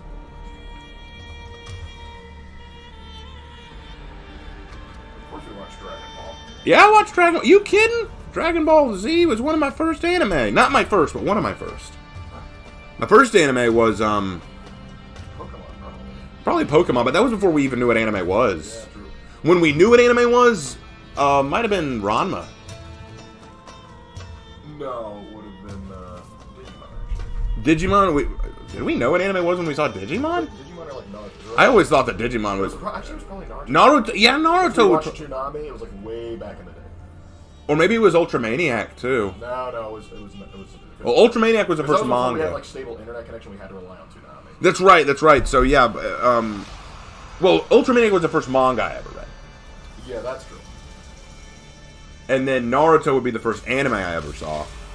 But then after that was, I think, Dragon Ball, then Ranma. I think that was the order. They're taking a while to get Team A in. I guess Filthy Spaniard had to go to the bathroom, wash his hair. There you Now go. we're back with the winning team. Barack, how was Medjay? Oh, first of all, I mean, before I say anything, I'm here as the captain of the Pepe Army, so I would like to represent my clan. If you've seen the frogs in the game with the emblem, yeah, that is me. I would like to celebrate this victory by doing this. Oh, I just threw some. What is there? Spaniard done? Little origami froggies. There's frogs. Origami frogs. I like that. Appropriate. Okay. But no, really, you were working Medjay to the limit there. Yeah. How did that feel? Well, for me, Medjay, this character is actually really crazy. It is Raider and Berserker in one character, and it's actually very interesting because I'm just there in team fight. I'm just throwing zone and heavies, and I'm literally killing everybody. I'm looking at them like their HP is just melting in front of me. And it is so nice because it's like, it's building up to that tier 4. And that tier 4 is just, I say this with no sarcasm, this is like a For Honor orgasm, my friend. It's so nice when you see this. Like you see all his HP, it's melting. It's like maximum dopamine, you understand? It's too nice. I love his feats. I love the character. It is a very good feeling by this. And Angelus, you were getting some work done there. Did I hear a couple dangers? Yeah. I threw one dangerous and then got parried. So I was like, dangerous, and I'm dead. That's why they I love King Angelus. He's awesome. Speaking of dangerous, Marco, what was that? You were doing some stuff with Raider there, especially towards the end over on C. You lit the whole place on fire. Yeah, what I intended to light on fire. That is a trademark Marco moment. A trademark Marco. No, I felt it would have been a little bit too much if we just burned Nutella there at the end. Appreciate humility. It just, no, for real, it would have been very anticlimactic if that's how it ended. Yeah, I mean, honestly. Nutella on toast. So in a way, I'm happy with how that panned out. I did love the 1v1 moments between you and Norgaz, seeing like the Raider mirrors. Yeah, you up against like King Raider himself. Yes, like that was a lot of fun. It was an honor to fight such a legendary opponent. So thank you for the honor. Legendary. And Spaniard, you were working Pirate pretty good there, like on C on that third match. Yeah, I would like to say I was intentionally stalling points. I'm not gonna lie, that wasn't the voice I was expecting from Filthy Spaniard. Scoreboard may not Spanish accent there, necessarily reflect my performance in the match. I was dying a lot, but in the right places. I was dying in the right place. I've never heard that before. I'm dying in all the from now on. Training, all the right deaths in all the right places. But then I did also get Norgaz. So yeah, we're going down. Thing that was fun. No. Yeah, Pew pew, I got you, so Norgaz. annoying because I always tell you not to punch attack to throw the game and you do it anyway. Yeah, I didn't. They did. I They very much worked. appreciate it. Yeah, This is why we won today. Yeah, exactly. So, Yeah, they did really well. I'm very impressed You had with some their good stalls abilities. in game 1 where you were holding the point. Yeah. Unfortunately, those stalls didn't pay off in that game, but you guys brought it back around. And as a thank you for being here with us today, and as a reward for being Team W, we'd like to present you with these nifty little gauntlet cups. Maximum For Honor. Yes. Look at this. I have a frog in it. He's very proud of his origami frogs. I like that. And I want to thank again. Yeah, well, I gotta get the frog out of there Vivid because Mouse there's for a frog in casting. his throat. Ken, Brian Dixon, thank you. We'll be right back with the cosmetics segment. So fashion, walk fashion baby. We'll be right back. Woo! See you soon. Cheers. Okay, by the way, guys, just so you know, dead game. In case y'all forgot, dead game. It is all a dead game. No one enjoys this game. The developers clearly don't care. All the content creators hate it. They all want it to end. They all just want to quit. Just letting you know, reminding you now, game is dead. Is that right, chat? Am I correct? Or Or maybe people jump to too many conclusions. Am I right? Perhaps. All right, now I'm kind of excited for the cosmetics. I want to see what kind of armor variations we're going to get this season. Lark, what are you anticipating? Egyptian. You're anticipating an Egyptian? Well, based on like the little thing we saw earlier with it, like saw a lot of like Egyptian hieroglyphics, that sort of odd style. I saw like a peacekeeper hood that kind of looked like the headdress you would see a pharaoh wear. Yeah, I mean, it makes sense because when we did the Lord Gramiel stuff with fantasy, we saw a lot of dragon cosmetics. We saw a lot of very clean, elven kind of cosmetics. And so I'm definitely anticipating a lot of Egyptian-style stuff, so that'll be very cool. And then they'll do the patch notes, competitive updates, and wrap-up. How long have we been on so far? Wow, it is almost 1:30 where I'm at. It is 1:30. And we started at 11:15, so we've been on for over 2 hours. Thank you guys for sticking with me this long. This may be the longest live stream I've ever done. Yep. But hey, they're excited to be back, so they're doing an extra long Warriors Den to advertise this new hero. So I don't mind. I do not mind a bit. I'm very excited. So what have y'all enjoyed? Oh, never mind. Welcome back. What a fantastic match. But now it's time for fashion. So new hero means new armor variation coming at you too. But before that, let's talk about the time-limited event pass starting July 28th for 3 weeks. So Andrew, what can you tell us about that? Of course. Basically, Medjay removed the curse from the River Fort, as well as he removed all the masks in the studio, so that's a good news. So alive. But not only that was a good news, he brought us the event items, event rewards. So this is something that Anastasia will be able to. All right, we're getting a free event pass, Medjay's Deliverance. So let's go into the details of all the reward that we have into the pass. So starting with the battle outfit, I think we have a battle outfit to present. Sure. So right, so this is the new battle outfit. It was inspired by the curse that Bullthorn brought to Heathmore into U1 when he stole the Scarab bracelet. So here you see a lot of green and orange and red colors that reminds us about rotten crops, dead animals, infected things, and dead animals and rotten crops. That swirl of insects. Well, don't just call. That's another Egyptian plague. Definitely difficult to take the shower in the battlefield. It is difficult to take a shower. I love that one. So this one you can equip on Finish, Kill, and Idol as well. Yeah, and this beautiful ornament, even though it's Plague Survivor. Yeah, I call Nurgle. Made of gold and except the gifts of Nurgle. It's also I'd rather a very good reward for Plague Survivor. So we talked a little bit about armor variation. You might have seen some tidbit of it during the match. So Andrew. It's Egyptian. We cannot just pass the fashion. We cannot. There's a lot of cool stuff. All right, so let's see the new armor variations, guys. Come on. Characters can. Eam, I like you, but I want to move on. I want to see it. Let's watch that. Yeah.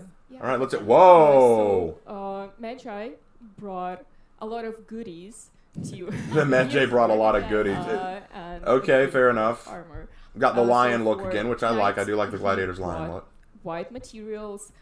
Very nice ornate and this like very specific stripes that was very used in Andrew's rocking it. stripes. There you go.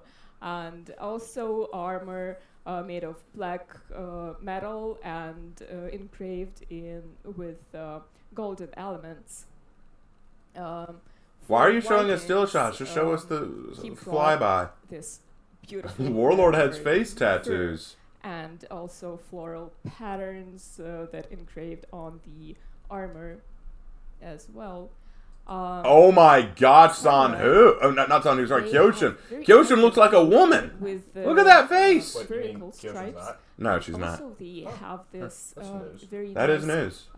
cool colored patterns and a lot of silver, of course. And Zhang over there. They got the color palette is a mix of brown and warm colors with silver elements, And of course, there is like a lot of. Can you go into the like armor now? Like just show us the armor. Of, ancient Egypt. It's quite fascinating seeing one culture apply into different factions and coming up with resulting the different type of different type of look. So hello. Yeah, I guess your team must have worked like so hard on this. I mean, it shows. It's so great. So, yeah. So Medjay's Deliverance. Please, guys, free event pass from July 28 to August 18. It's a limited event. Event pass for 3 weeks. So thank you, guys. Any last word, maybe? yes, you want to say? I would like to thank the whole team, the dev team, of course, but at the same time, co-dev, Chengdu team, they worked very hard to deliver every asset, so I really appreciate it. But especially community, without you, this doesn't exist. So thank you for the support, and your kind word always makes us to keep run. So thank you, and I hope you. I'm glad he said that. I'm really glad he said that. The kind words help us continue working. So guys, take that seriously. Being negative doesn't get anything done. It just ruins everything. So let's see the armor now. Warden looking fresh. I like the helmet design. Ooh, yeah, that looks good. Centurion's okay. Not the helmet I would have picked, but okay. I mean, it looks okay. We saw Gladiator earlier. Yeah, not it bad. looks okay. It's all right. Nothing seriously bad. Ooh. Oh, Black Friar with the Egyptian. That's kind of cool. That's kind of full Egyptian there. I like. Ooh, Griffin. I like that helmet. That's a good helmet for Griff, and it looks very Egyptian. Oh, look at Lawbringer. Wow, Lawbringer. That's unique. That's a cool helmet right there. That's kind of cool. Conquer. It's okay. I mean, it's not bad. It's okay. Peacekeeper. Wow, look at PK. I like it. I like Warmonger's helm looks good. I'm not as big a fan of the chest, but I actually like the chest personally. It looks fine, but the helmet looks good. But yeah, but the knights look good. Raider. It's the mask is good. The mask kills it for me. Mask kills it. Berserker. It's fine. Whoa! There's the music. I'm playing the wrong track. Oh wow! Look at Highlander. I like the darker hair for that face. That looks really good. The eye makeup is a little much, but that's fine. Jormungandr. Ah, they took away his shoes, guys. Jormungandr lost his shoes. That's what he wanted. But his face looks cleaned up. Warlord. The helmet looks fine, but the rest is just kind of so-so. Oh, Shaman looks kind of good. Well, I like the animalistic stuff. I like the leopard print. That looks good. Even Shaman looks kind of good. Valkyrie, show your face, Valkyrie. Come on. Spear's good, but we can already have access to the spear. Yeah, I know. So. Show your face, Valk. We miss it. All right, Samurai. I mean, the armor plating looks nice. The armor plating is nice, but not a lot to it. Orochi. Bless you. Orochi looks kind of cool. Like, not great, but looks okay. I like the mask on Shinobi. Pushing that Middle Eastern look. Aramusha, he just always looks like a wanderer to me. At least the robes look decent. Yeah, the robes look kind of decent. I like the mask. Hitakiri just... Nah. Hitakiri's okay, but nothing And as great. everybody's been pointing out, Femboy Kyoshin. Femboy Kyoshin. If he lost the eye makeup, it might help, but that's Femboy Kyoshin. Yep. Oh, I like Shugoki's chest armor. That's a good design. That's a good design. And then Nobushi. It looks okay, but I've never liked that mask. I've never liked that mask on her. Alright, moving on to the Wulin, I'd say. I'm excited for the Wulin. Let's see what they do. Wulin! I don't like that face. I don't like that face for the Tiandi, but the rest looks okay. Your faces. Agreed. Oh, look at Shaolin. I like the... They should have gone full Moses with him. Yeah, they should have gone full on Moses. Give him like an annual where he parts the Red Sea, please. Yeah, make him part of the Red Sea. That'd be sick. Zhang Jun looks okay. I don't hate it. It's not great, but not good either. So like, it's not bad, but not great. Like so, it's just kind of so-so. Ooh, I like that's on who. That looks good. What do you think, bro? Yeah, I like it. I like the chest piece. The chest piece looks good. I like the scarab wing thing. Nutsya? And other than the chest, it just doesn't look any different from any of other of her armored outfits. That's okay. It's okay. And now the P-Rat.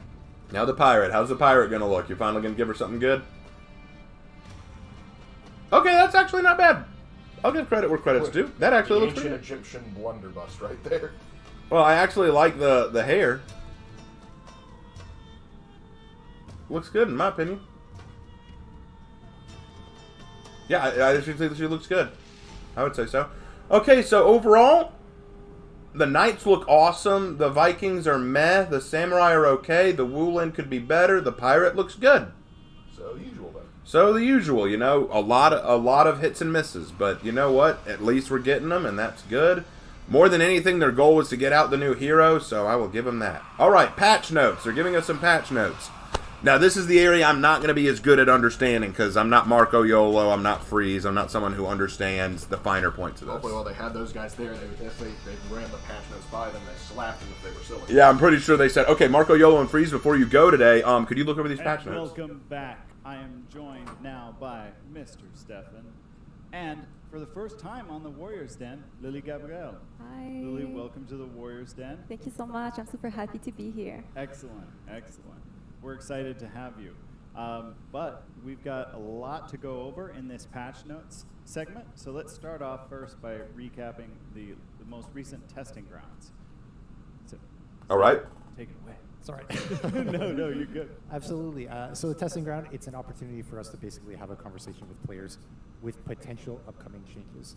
Most recently, we had a testing grounds with the guard break vulnerability in chains, where the intent was to make you a little safer inside your chains from guard break.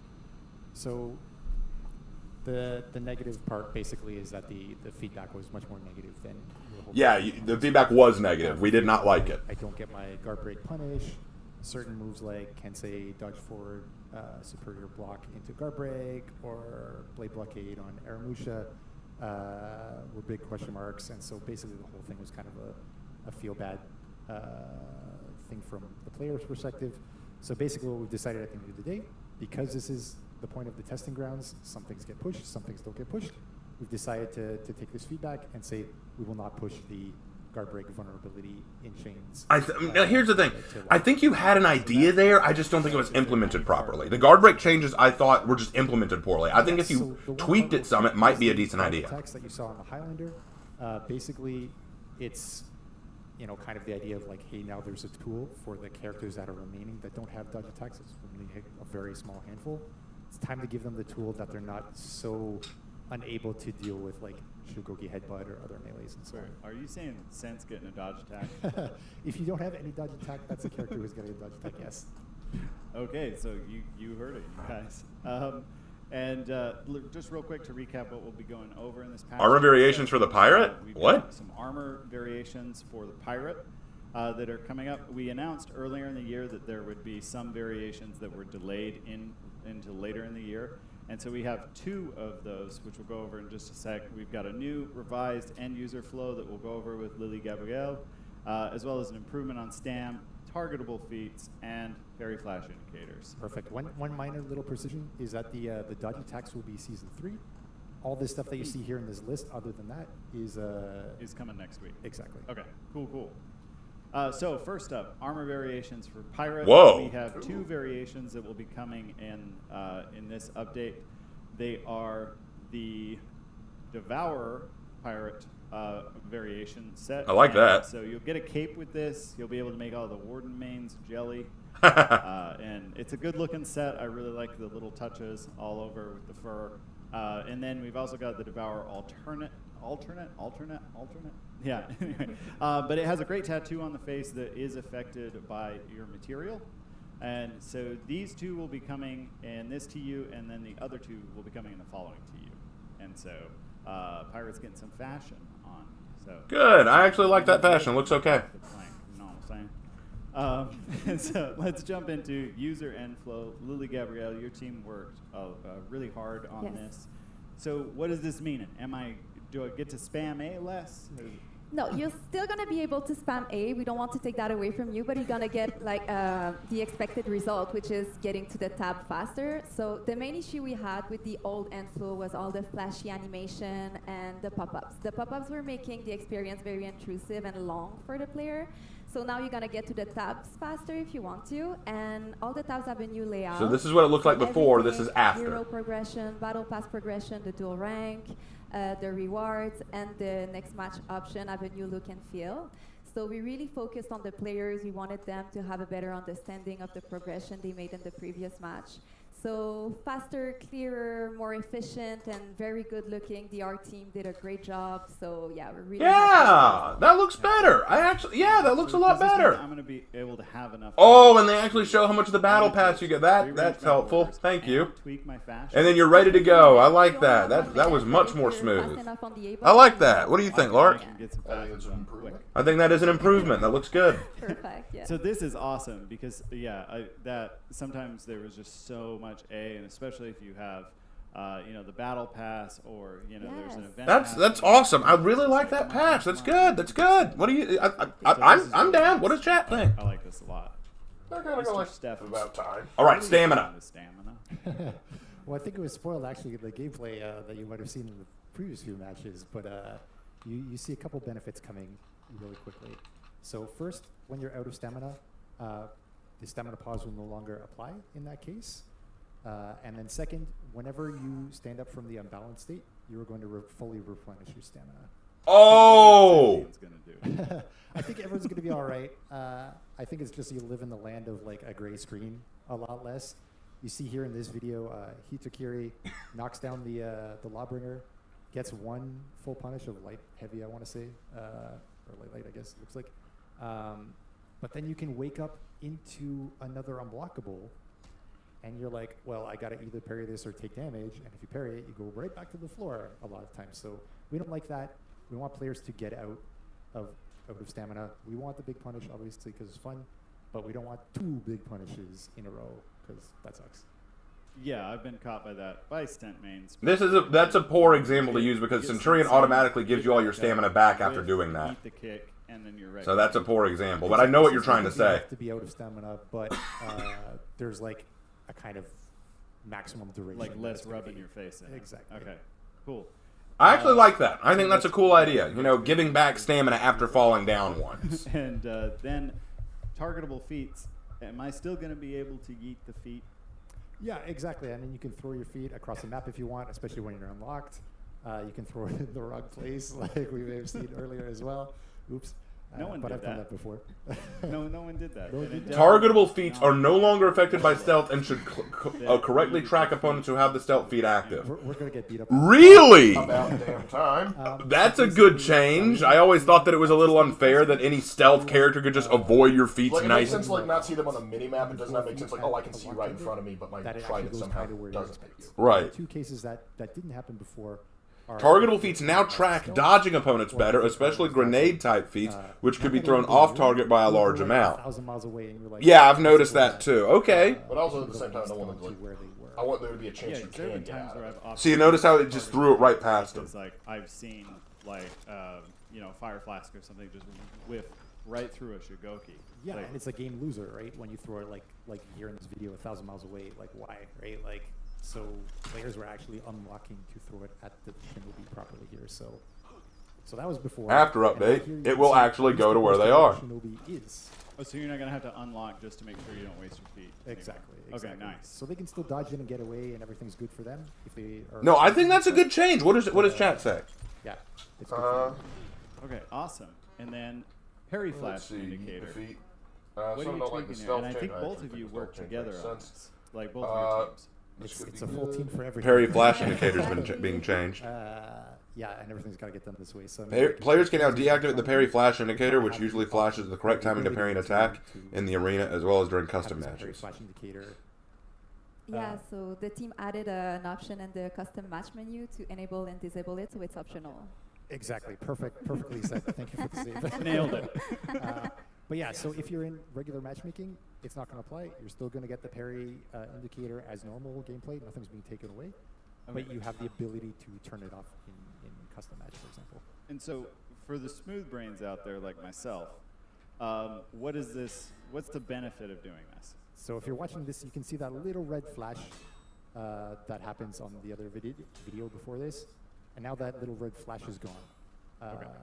So what we're kind of hoping is that competitive players will be able to turn it off in their custom matches to be able to be like, the reaction monsters and everybody else are kind of on the same footing, where they can't see the flash and then be like, it's a real attack, therefore I parry, or not see the flash yet, and therefore realize, hey, they fainted it. Okay, so it's an equalizer. That's a hope, yeah. Okay.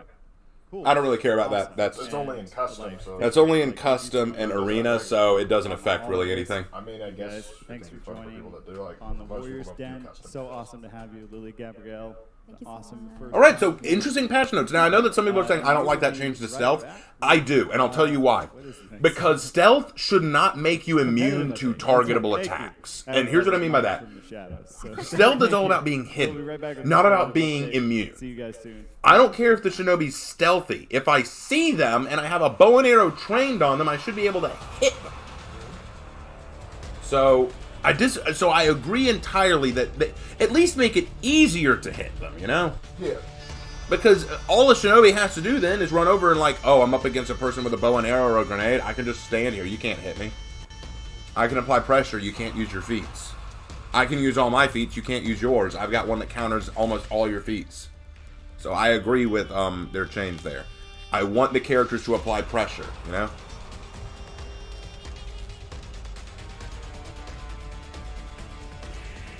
Alright, so competitive update. I don't know what this means. I don't know what competitive update means, so we'll have to see.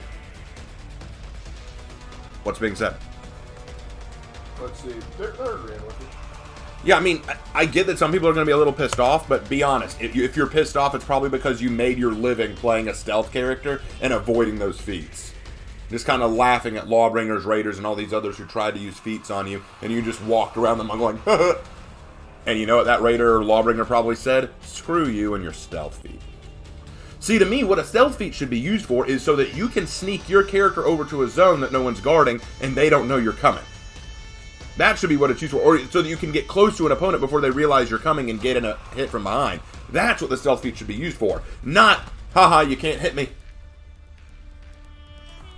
Because that's ridiculous. That's not stealth, that's ultra instinct. Yeah. Dun, dun, dun, dun, dun, dun, dun, dun. Couldn't resist. Alright, so I don't know what this competitive update means. Like, are they changing, like, how we get competitive? Like, I don't know what that means. Very curious. They know what it means. Hmm? Not sure they know what it means. They may not even know what it means. This could be news for them, too. Ah! Competitive update. So how many people we got watching right now? Yeah, 339. Yeah, a lot of people. 340. We probably lost a lot of people after they talked about the hero and all that. Because they heard all they needed to hear, now they're gone, so. It's fine. Thank you guys who've stuck around this long. Appreciate that. Y'all are awesome. Hey, Raymond, what's your favorite Toby Keith song? My favorite Toby Keith song? Oddly specific question, but okay. I don't know. I don't listen to enough Toby Keith to know. Doesn't he sing How Do You Like Me Now? I think so. Then that would probably be it. How do you like me now? Now that I'm on my way. Huh? I don't. Oh. Oh. You still think I'm crazy? And Oh, here we go. We're back. Competitive update. I am joined by Clarissa Armada, Nutella, the Filthy Spaniard, and Verbalocity. Me again? How's everyone? Verbalocity again? I'm doing great. Yeah, Put Marco. He's the guy who knows this stuff. Filled up with victory. Oh, you've got it. So we have two tournament types we're going to be talking about today, but first, Clarissa, let's talk about Dominion Series. Yeah, well. Oh, just to Dominion catch the Series. People up because it has been a while since we talked about competitive anything related. The Dominion Series is our official program that we announced first in year 4. And this year, or at least the Dominion Series 2021, was our second iteration of the program. It just concluded in February, so first, congratulations to those winners. And, it's really cool because this was, like, ever since we announced... Wow, okay, this is entirely unrelated. Can I just say Clarissa has some awesome earrings? Formats, and I think what's really Those are swords with an arc over them. Those are some awesome earrings. Clarissa with the drip. Working with our partners. So the one thing is, I know. Mr. Strawberry Shortcake. Yeah, you got Brian over here with the girly shirt and Clarissa over here with the Chad earrings. And I think that's something to commend to everyone involved, all the players. Now if she has a shield necklace, it'll be baller. On their talent, and it was just really cool. But, was it perfect? What's Chad saying about that? There obviously it wasn't perfect. There were a lot of things. Yay, Dominion Series. What's Dominion the reason why we haven't been saying anything. Dominion Series was basically the equivalent of a tournament. It's like competitive matches. Like, if you want to be competitive in, For Honor, like do competitive tournament style stuff, Dominion Series was their competitive style thing.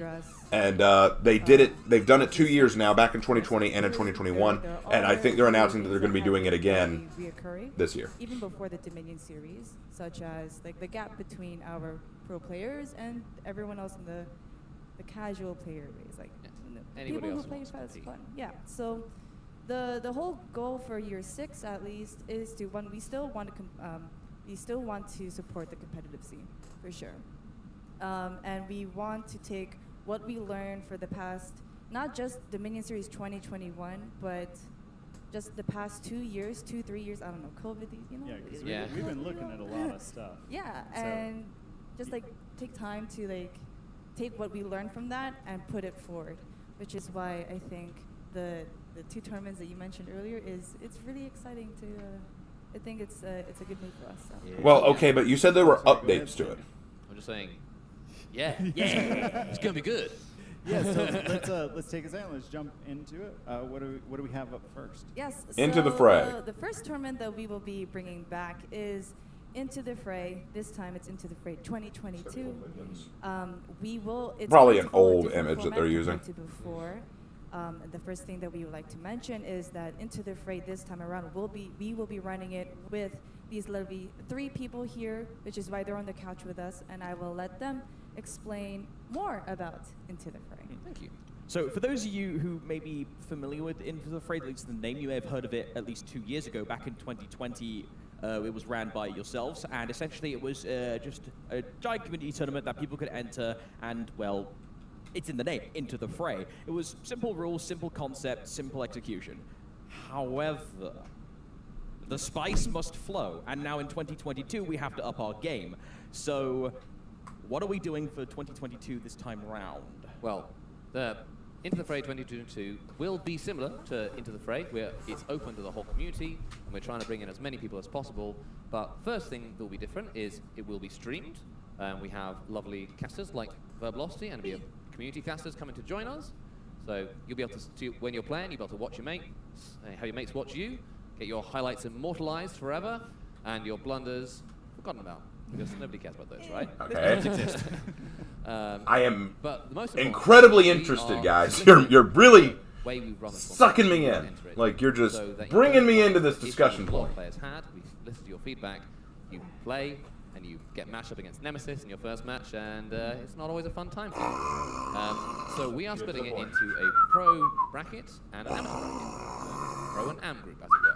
However, the rules on this are specific, right, Nutella? Yes. Sorry. The Pro and Am group that's I bored myself awake. Group we have I'm sorry, I just do not care about this stuff. It's a cross-region tournament, and it's double elimination in terms of rule set. I'm not a competitive player. I am a garbage player. I don't care about this. Little thing. But I want to stay till the wrap-up to see what they want to talk about. Go over that, and then the people who qualified for Dominion Series last year, well, this year, well, no, actually 2021, yeah, where it'll be a 2-day event, which will also be cross-region, conquest format still, but round robin, so you get the most matches. We find out who the real winner is, so you can prove your mettle.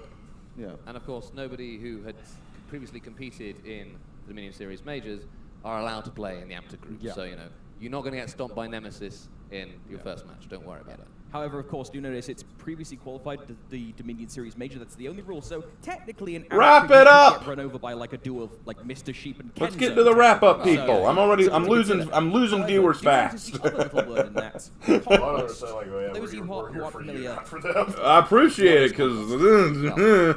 Conquest is something is based a change we're making. What is based- conquest? Okay, I'll explain. Change we're making- A conquest is what a conqueror would do. Based on the A conquest is where you seek to overcome or take over something through a long campaign. That would be the conquest. The aim of the conquest format is to increase the number of characters that are played, to add in some extra tactical variety, and just. I don't think they were listening, guys. I don't think they got it. I'm trying to help them get the definition down, but they're not getting it. Your team can only win with each hero once per match. If you lose, you can still play the same. Oh, so they're basically saying if I go into a match with, and this is for competitive, this isn't a change to the entire game, but if you go into a match with Warden and your team wins, you cannot play Warden next match. So you can't just play your main over and over again. Just to keep it simple, yeah. Okay. No, I'm a wizard main. You can see me down there. So to start off with, we have my team, Team B, and Natal's team, Team A. We have two different compositions. Natal's team wins. They are no longer allowed to play their characters they just won with, so no detective for Natal. We move on. Despite being a wizard main, I didn't have a good game in the first one, so I switched to detective as well. I managed to win this. My team managed to win this one, and we go on to a decider. Again, my team now can no longer. All right, well that makes sense, and that's kind of a cool change. But what does this mean for casual players? Nothing. Natal finally wins, and you know. So while they're talking about that, let me talk to you about what I essentially think about all this. I hope y'all can hear me over them. I'm going to turn it down on my end so that y'all can hear me better. So my thought process is this. I really, really am excited for this hero. More excited than I was for Pirate. Genuinely, the reason I was so excited for Pirate was because Pirate was based on Cheng Shi, who was a Chinese pirate, and I was really excited to see her get some love in the game. I was one of the few who liked Pirate, okay? I know that a lot of people objectively hated Pirate. They said she was unbalanced, way too powerful, and I agree. I do think that she was released way too powerful. But the concept of her was what I loved. I thought that the concept of her would be fantastic. They didn't just go with a yar-har Blackbeard pirate, you know? They didn't just go with a Jack Sparrow. They gave us a very unique pirate that could fit into the lore. But the gameplay was just bad. In this case, it was the exact opposite. I was very nervous about a Medjay Egyptian hero because I was like, how are you going to do this? Egypt did not have the technology or warfare capability to match any of the For Honor factions. We're talking a Bronze Age group that would not have been able to beat Vikings, that would not a Viking army, that would not have been able to beat the Knights, that would not have been able to beat the Samurai, definitely would not have been able to beat the Wulin. So I was thinking to myself, how are you going to make this fit into the world of For Honor? This doesn't make sense. With the pirate, at the very least, she used to be Wulin. She came from China. That makes sense. How are you going to tie in the Egyptians? I was like, this concept already sounds bad. I was very worried. But now that they've released it, not only am I impressed with how they did it, not only do I like the design and cosmetics of what they gave us, but I love the gameplay. It's the complete opposite of Pirate. Whereas with Pirate, I was super stoked for the concept, but upset with the gameplay. This one, I was not stoked for the concept, but I'm very pleased with the gameplay, and I'm actually being turned around on how I like the concept. I think it was done well. I do think that they leaned a little too much, and this is just personal for me, a little too much on the whole black hero thing, because ancient Egyptians had a period where they had black pharaohs. There's no question about that when the Nubians were involved, but that wasn't all the time. That the We Was Kang's argument is not legit. It's been laughed out of most historical discussion points. Sorry, Blue, you were not accurate, and he privated that video for a freaking reason. Go watch Metatron's video. He does a much better job explaining this stuff. So I will be adjusting my hero to look more like what an actual Egyptian skin tone would probably look like. Make him look like Bayek, because Bayek is actually a pretty accurate idea of what an Egyptian would look like. But you know what? Overall, very impressed with this Warriors in Livestream. I'm very pleased with what they showed. The armor cosmetics weren't the best, I'll admit, but they were okay. They didn't insult me. The new hero looks phenomenal. The new hero's moveset looks really cool, looks balanced, I'd say, but again, I'll have to play it to know for sure to really be accurate on that. I gotta say, I'm very interested to see how this goes forward. The content creators on the site look excited for it. They acted excited for it.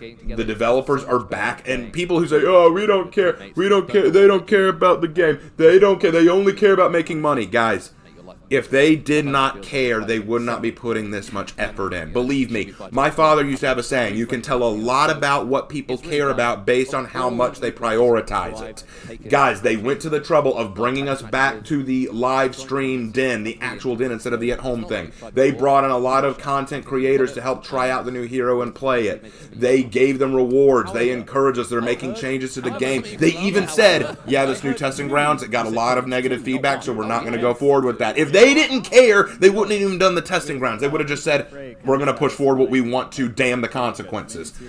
And y'all may say, well, they haven't updated Pirate the way we want. Do you realize how hard it is to perfectly balance a character? It is.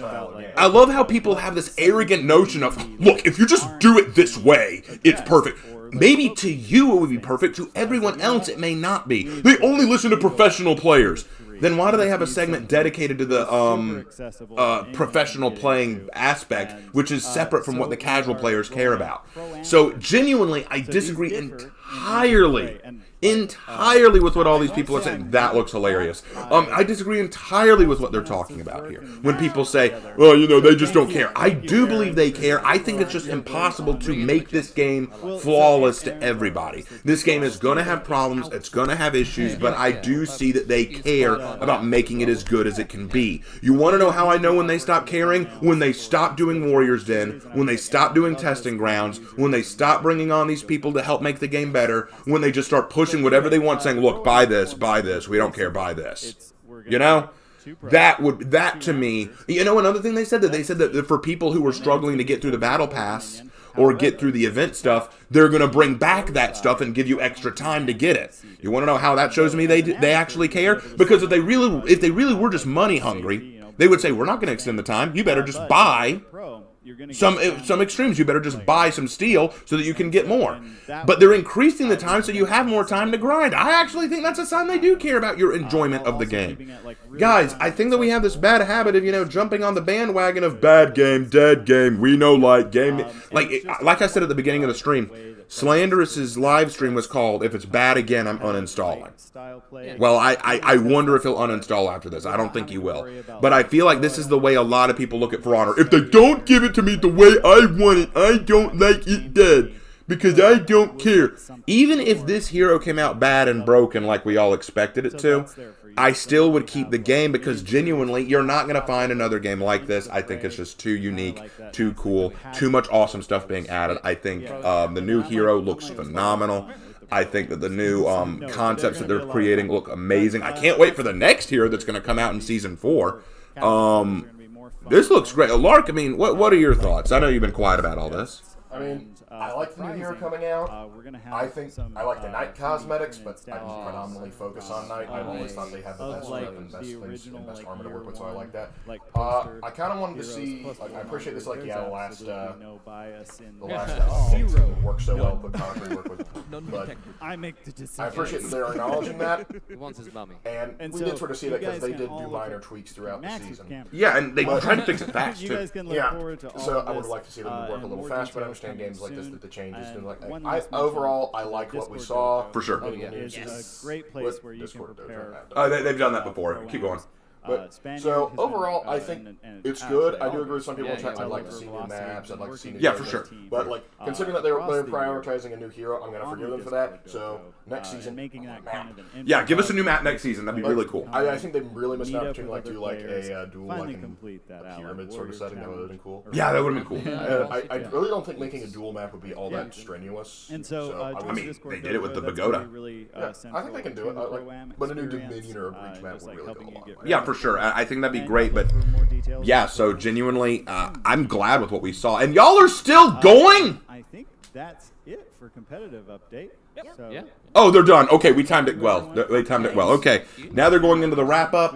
Again, love Clarissa's earrings. See you soon. Later. Bye-bye. Wrap up, boys. Wrap up. We kind of did our wrap up, but we'll let them wrap up. We'll be nice and let them wrap up. Guys, feel free to share in the comments your thoughts on what you saw in this update stream in this Warriors Den. Tell me what you thought. Tell me how you guys feel about it. Because I am so pumped. Lark is pumped. I'm pumped. This looks really cool. Yeah, I'm a fan of Egypt. What can I say? And I'll be doing some strenuous research for the Heroes in History. Do not expect it immediately. I know a lot of people go, win Hero in History. Give me time. Take time. I want to get my research down. I want to do my due diligence, okay? And it takes time. Probably don't expect a Heroes in History until maybe I reach Rep 4 or 5 with the new hero, okay? Please give me time. I am but human. Though I am Raven, I am also mortal. Prone to error and to exist. What's stuff going on in chat right now? Hey Raven, will this be archived? Archived? What do you mean? Like, will you be able to go back and watch the stream? Yes, I will archive this. It will be in my playlist for Honor for Honor analysis, like for my For Honor analysis playlist, and I will keep it up on my channel for you to come back and watch anytime you want. Yep. So I will not delete this. Here we go. Wrapping up. I'm pumped. Can we start over? I think No, it was so we fun. got more stuff to come, but I'm just freaking out. I can't wait to get my hands on Staffy Chesty Yeah. Boy. Yeah, oh my god. It's going to be awesome. But yeah, I mean, Medjay hero. We've got cosmetics. We've got armor variations. Patch We've got an notes. event pass. We got stuff coming out our ears. Yes. Whew. But Vanessa, She looks so deadpan serious for a minute. Yes, we do. We do have Zanhu starting, I think it's August 25th. Yes, so try the hero for free. On buy August at sale 25th. Price, 2 free symbol, and there's also an execution coming for this one. This one is great. This one is really great. The VFX team really nailed it. So keep an eye for that one. And we also have Shaman. And Shaman on September 8th. I think September 8th. And she looked hungry a little bit in the execution. So yes, so there you go. all right, and then we've got some content of the week. Yes. Content of the week, guys. So this week, the week of July 21st, we have an execution. Oh! Ides of March. No longer do you have to settle for a knife. The Ides of March! What a great reference! Oh, baby! I feel like we should stab them more. Thank you! Boxing drill. You can float like a butterfly, sting like a bee. Ooh, that looks cool, the boxing drill. Yeah, I like love that. Lark, you okay? You sound a little sick, bro. Anyway, by spamming that, I will absolutely annoy everyone. Dude, guys, I love the Centurion's execution. The Ides of March, what a great reference to Caesar. Whoa! Oh, some mummy-ass stuff. Wow. That looks like a Halloween thing. I still feel like they should be like. Whoa. A plague upon you? Oh my god! I should have thrown a rat first, so it'll be. Whoa, and catwalk glam. Yeah! Yeah! Yeah, boy! Yeah, boy! Like people's fashion with this one. I mean, that's what I'm talking about. What? That's some great weekly content right there. Yeah. Now, is that coming out today or is that next week? Probably next week. Probably. Okay, that's fine. That's fine. July 28th. But right now, we can't let you go without taking another look at that sweet, sweet Medjay Chesty Boy trailer. And then right after that, we're going to have the free week trailer. But wait, there's more. We're going to raid Kenzo. We're going to raid Kenzo after. So let's do it. No one tell him. And thank you, everyone, for joining us. Thank you, we have Vanessa. so many guests also. Thank you so much. Thank you. I hope I did a good job. You did a great job, honey. All of you did a good. Everyone here did a really good job. I'm very pleased with everybody. Yes, so many people. Yeah, we got. I was very pleased with this Warriors Day. Yeah. This was very satisfactory. Was amazing. And Seb. Yeah, there's a lot of people in the chat. Yeah, thank you, the whole tech crew. Thank you, everyone. It was so Yeah, awesome that's the only way it could have been to do better. This live again. Like we said, we're not going to be able to do live every time, but with something as big as Medjay, and I mean like big as Medjay, we had to be here. Okay, so they can't do live every time. All right, that's fair. Getting everyone together like this is probably very difficult, so I appreciate the effort. And then stay around and raid Kenzo and tell him, tell him he's got forehead. Anyway, thank you, everybody. We'll see you next time. Bye, guys. All right. Okay, so they're going to show the trailer again. Let's watch it one more time, guys. Anakin seething right now. In the vestiges of my homeland, legends speak of the Scarab bracelet. considered it gaudy and decided fated to curse any other who would sully it. Okay, so he just said it would curse any other who sullied it. So now he changes the tune. And I am the only one who can stop it. Hey,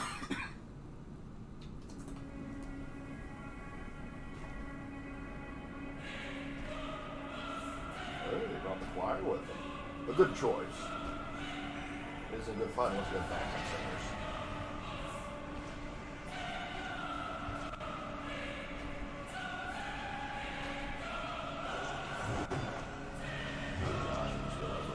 What? He's come back to take his N-word hat away.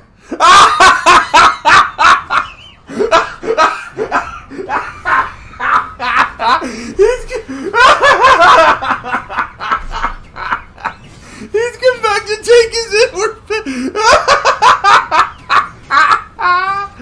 That was the best line in, oh my gosh. Oh my god. The bracelet cannot be worn by you. I'm taking back the N-word pass. Thank you, Lark. Oh my gosh. That was hysterical.